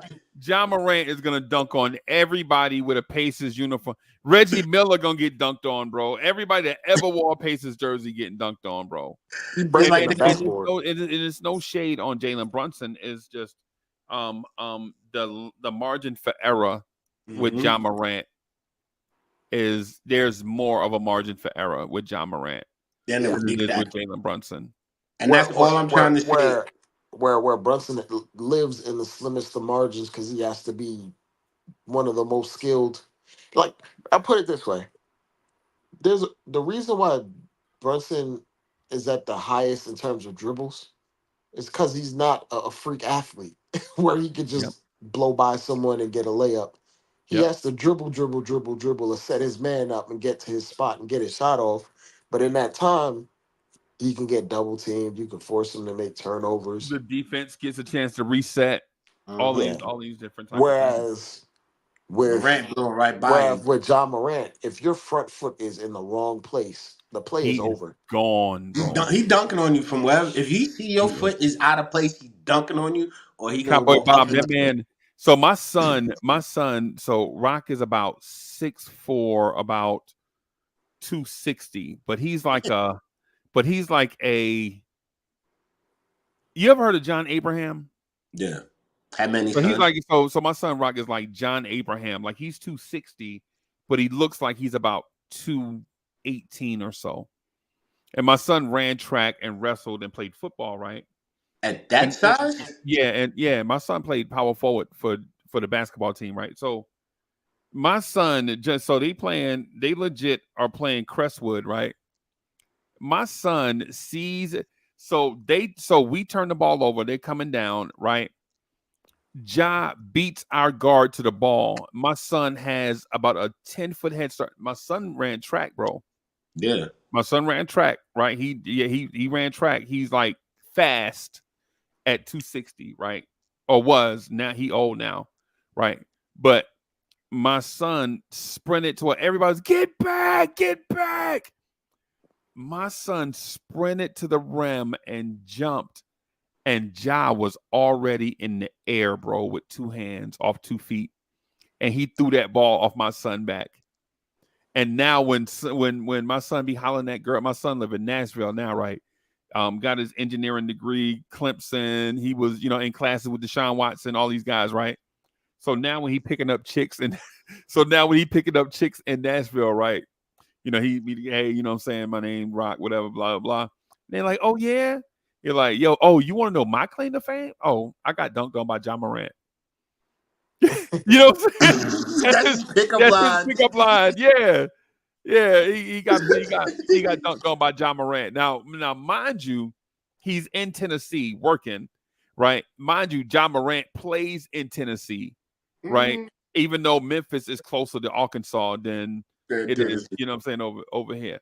But what I'm telling you, bro, is John Morant is one of the most special athletes you have ever seen in your life, bro. Like this dude legit jumped from just inside the free throw line off 2 feet and cocked it back with two hands and dunked it. And my son probably had like a 35-inch. He might have been jumping like 34, 35 inches. You know what I'm saying? 36, something like that. You know what I'm saying? That's good to be 260 pounds, bro. That's great. You know what I'm saying? Yeah, a great vert. Like he can do all this stuff in the air, everybody. But John Morant jumped over that man and was looking down at him. Writing a letter. That dude threw the ball through the rim off his back, bro. You know It's what I'm like saying? it's like his son got to this. Jalen Brunson ain't doing that. No, but that's what I'm saying too, though. The rarity of finding a guy like a John Morant in the top draft is so rare that when you do hit, it's perfect. But if you got a bunch of guys like Brunson that can give you what you need, that's exactly what we need as a Knick. Because for me, I know we ain't gonna get no John Morant. But for us, if we got multiple guys that can contribute the way Brunson did, we can win a championship. If you got multiple guys that contribute the way Brunson did, you have a super team. Yeah, and but Cowboy, but the point that I'm making is in this draft, you're not gonna get a John Morant, right? Yeah. But you can find Herb Jones. Yeah. Right. You can find Trey Murphy. Mm-hmm. Right. You can find Josh Hart. In this draft, there are probably going to be 3 Josh Harts in this draft. Right. And they're going to go towards the end of the first round, early second round. 3 dudes that can dribble, pass, and shoot. The McCullough's guy that you're talking about, Yeah, is probably going to be a Josh Hart type. The only thing, though, is they have him listed as 6'7", and nobody believes that man is 6'7". They think everybody's thinking that guy is like 6'5". Yeah. Yeah.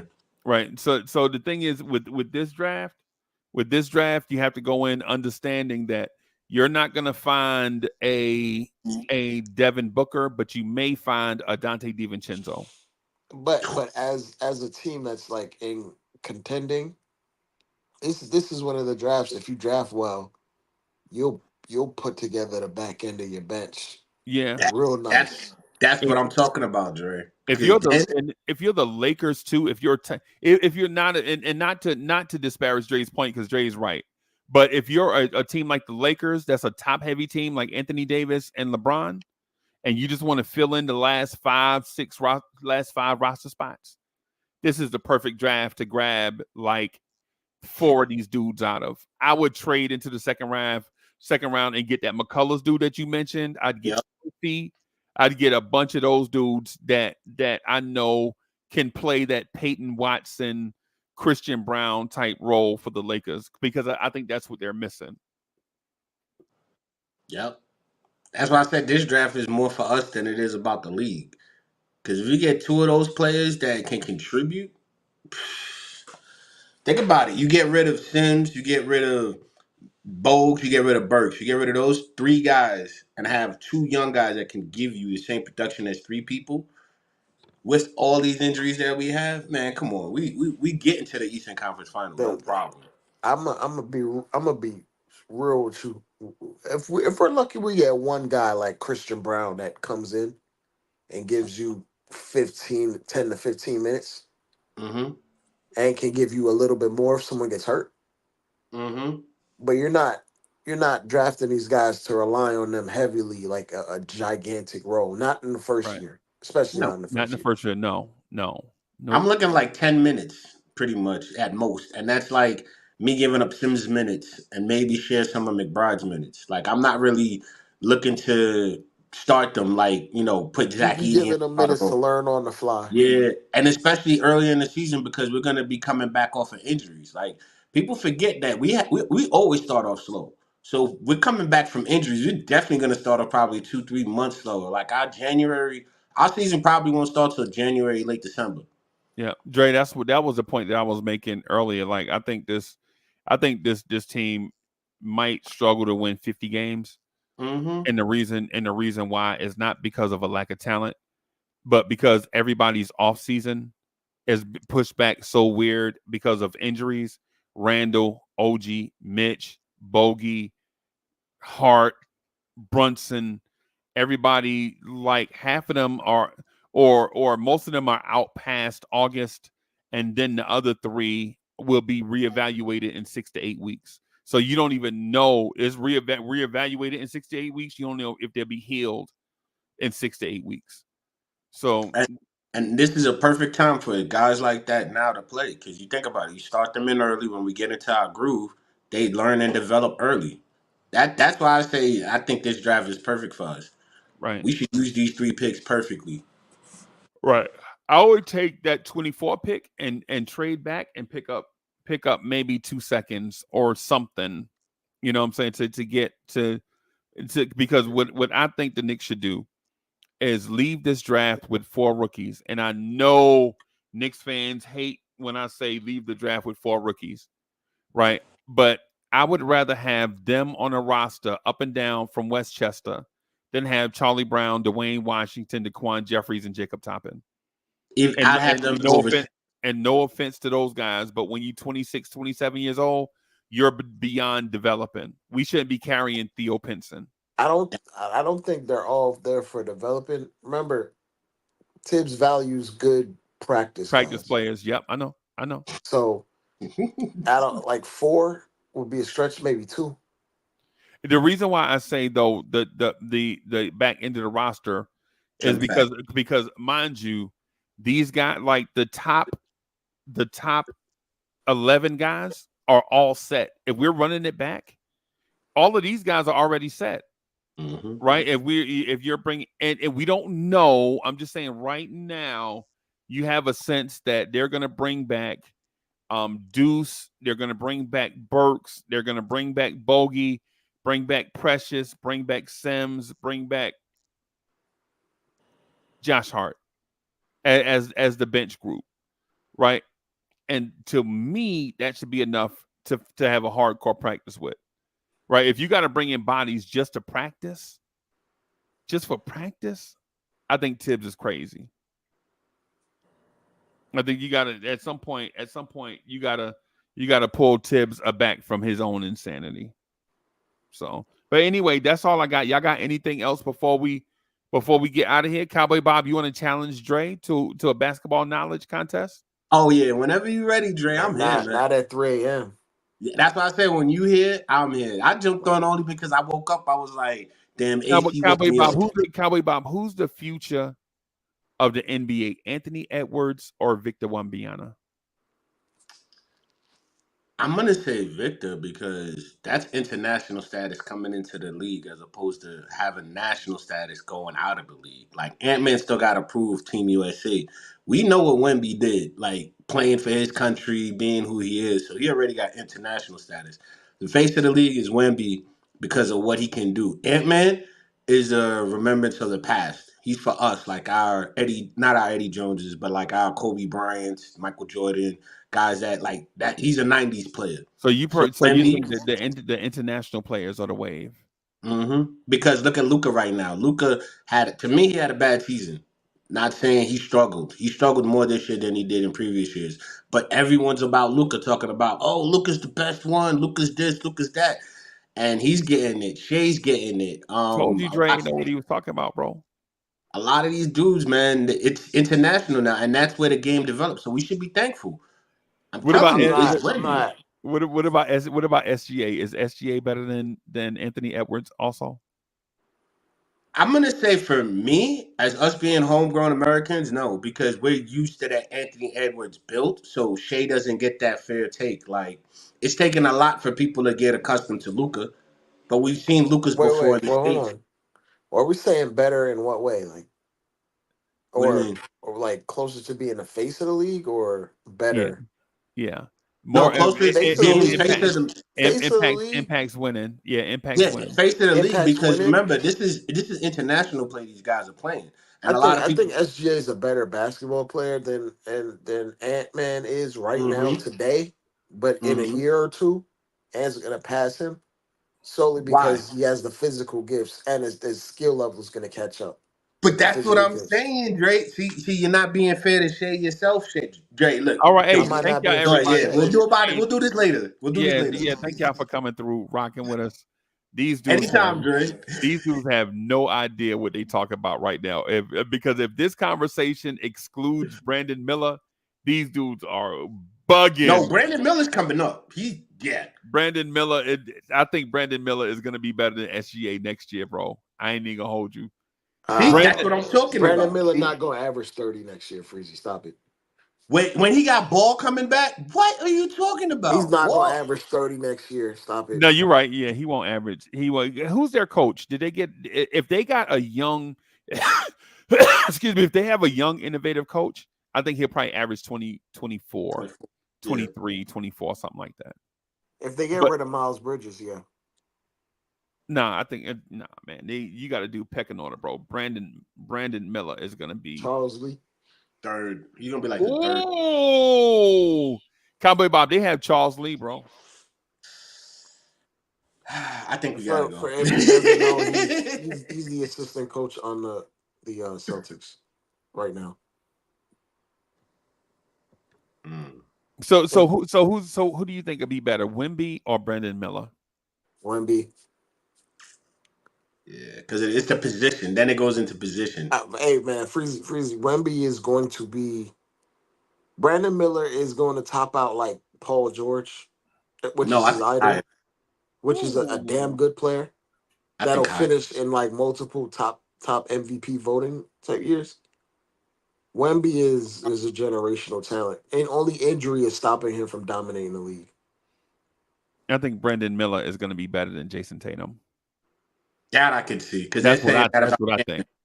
They're Because Well, saying that about. I mean, better than Jason Tatum is still like a top 5 MVP there's candidate every year. there's some dog element to Brandon Miller, bro.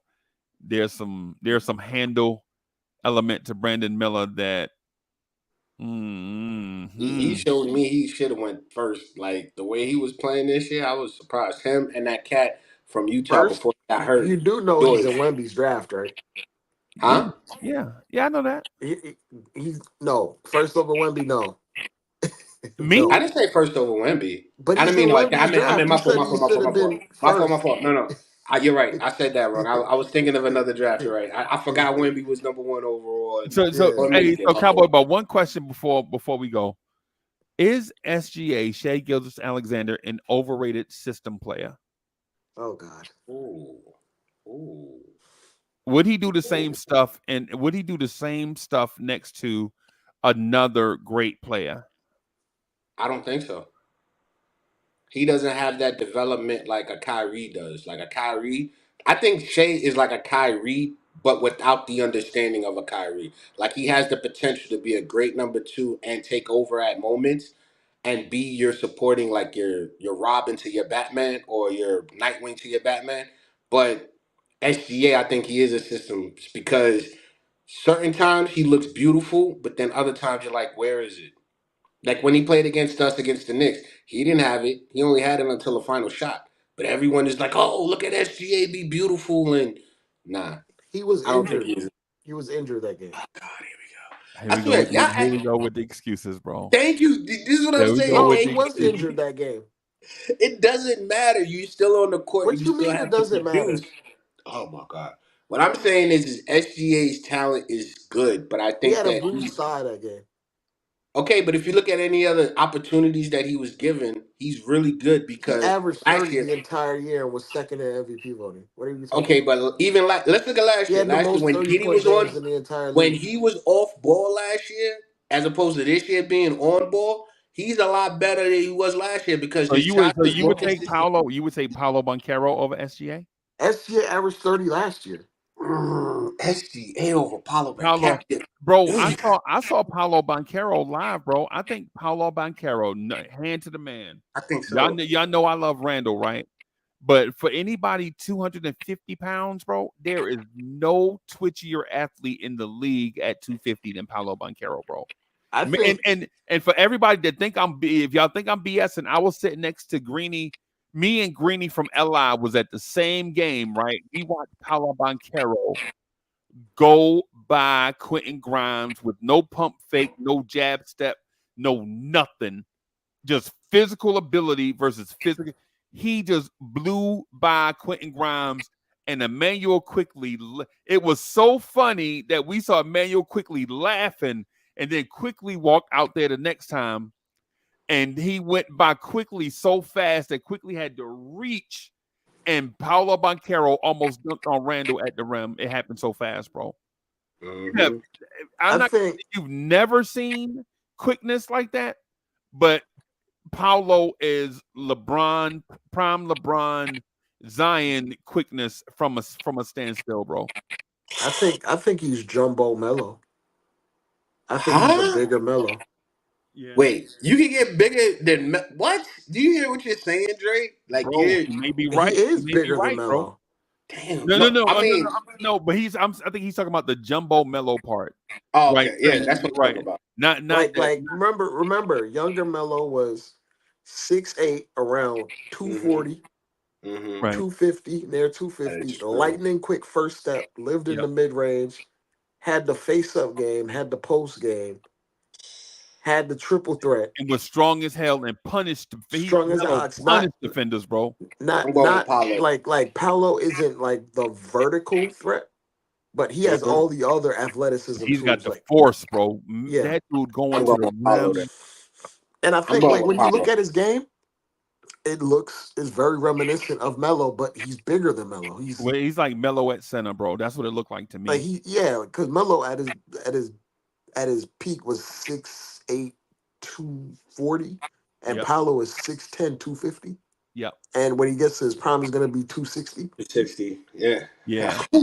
And That's strong, why that's bro. what I mean by jumbo Melo. Like he's Okay. Yeah, jumbo that size. Like if you watch his game he looks light his though. game Like mirrors Denver Melo a lot. that's what I was trying to say. You Because when you said Jumbo Mello, I'm like, he looks so thin and light. Like the way he moves, he can't Oh no, be he's that not. heavy. But No. then when I hear That's other a people big like boy. Kyrie and I see him play, and I'm like, how did he push that dude but out of the Cowboy about position? Paolo or SGA? I'm taking Paulo because of what I can get. Because SGA, and SGA I've is been saying you physical could as hell, find the bro. SGA. Wait. You could find Is the it SGA. is it today or going forward? I'm Um, going forward. going forward, yeah, going Oh yeah, forward. then Paolo. Yeah. SGA is an old man, bro. SGA 25. Like Mm-hmm. I think, but like when we talking about like comparing these guys, a lot of it is based on physical gifts. I think SGA has topped out what he can do at his frame. Because he a system player, bro. And it's not even that. It's he. If you really look at it, Paulo can He's one of play the best small scorers in the forward. league, point blank. Period. You could put Paulo with his handle at small forward, power forward, and he can contribute. SGA, if he's not on point or a shooting guard, he's not gonna give you anything. He has to have the ball in his hands, as opposed to Because he's Paulo, who six can come. five, like 200 pounds. What position do you want him to play? But what I'm He can saying is only what play the one the and the two. uniqueness of Paulo at his position is more value to me than finding a guard like SGA. That's why I'm saying I, I would go with Paulo because of the well, uniqueness of what well, he does at the we power can forward we position. can only hope Paolo averages 30 in back to back years. It's not just that. Paulo can do other things too. He can rebound. He did play defense in the playoffs, and he does get back to help out with a lot of things when it comes to the SGA transition. is a very, And his very, handles gotten very better too. You SGA is a forgot Paulo's very, handle. He was very doing point guard stuff now. So if you SGA think is a about it, very, very good defender. He led the league in steals. He's a very good team defender. He's a high IQ basketball player. He doesn't turn the ball over, and he averages around 6 assists. Yeah, Now he's a good system fit for no. OKC. He's a good player. Period. Point blank. Period. Yeah, no, Dre, he's a we're gonna good have to player. If spend a we And day had on this. Freezy, if we had SGA on this team right now, we would We be would in the finals right now. no, we wouldn't even make it to the second round. Oh We would be no, here we exactly go. where we No, are. Because I'm gonna no, tell you why. The oh no. difference between him, I'm gonna tell you why. Dante's defense, Dante being able to close out in the moments when we need him, is way more better than freaking SGA's defense throughout the entire game. Dante's 5 minutes or 6 minute splurge where he has these turnover and creates contributes more than Are you? SGA's. There is no reality where Donte Divincenzo is a better basketball player than Not saying SGA. that. I said the contribution. The I defensive don't. There is contribution. no. There. Dante can shoot the lights out of the ball. You are not about to tell me Donte Divincenzo can contribute more on a basketball court than SGA. He just simply does not have I that said level of talent. defensively. Period. I was talking defensively. As far as Not even defense, defensively. That Dre, we man need Dante time. was getting Dre, we roasted need on time. defense the whole playoffs. Freezy, Dre, what me and you Dante need was a getting show. We need killed a on show for defense the this. entire playoffs. What are hey, we bro, talking you about? know how I feel about Dante, bro. I'm not listening to I no know you Dante love you some slander. Dante, but he was getting his ass killed on I'm gonna get a defense. Dante Divincenzo tattoo on my wrist Are right now. you Dre? You even listening to yourself about what's going comparing Dante's defense to Dante, SGA's bro, defense? Tyrese It's Maxey not killed even Dante. Oh, comparable. Dante is oh. a Tyrese much Maxey better. killed Let me explain Dante. something to you. Tyrese Halliburton killed Dante. Anytime No, you he put didn't. He got Dante beat on off for the someone, they switches and he killed was him. playing defense. All You know right, so what, we had Dre? the 4 hour mark. Thank y'all, everybody, for Yeah. rocking. We're gonna get out of here, y'all. Peace.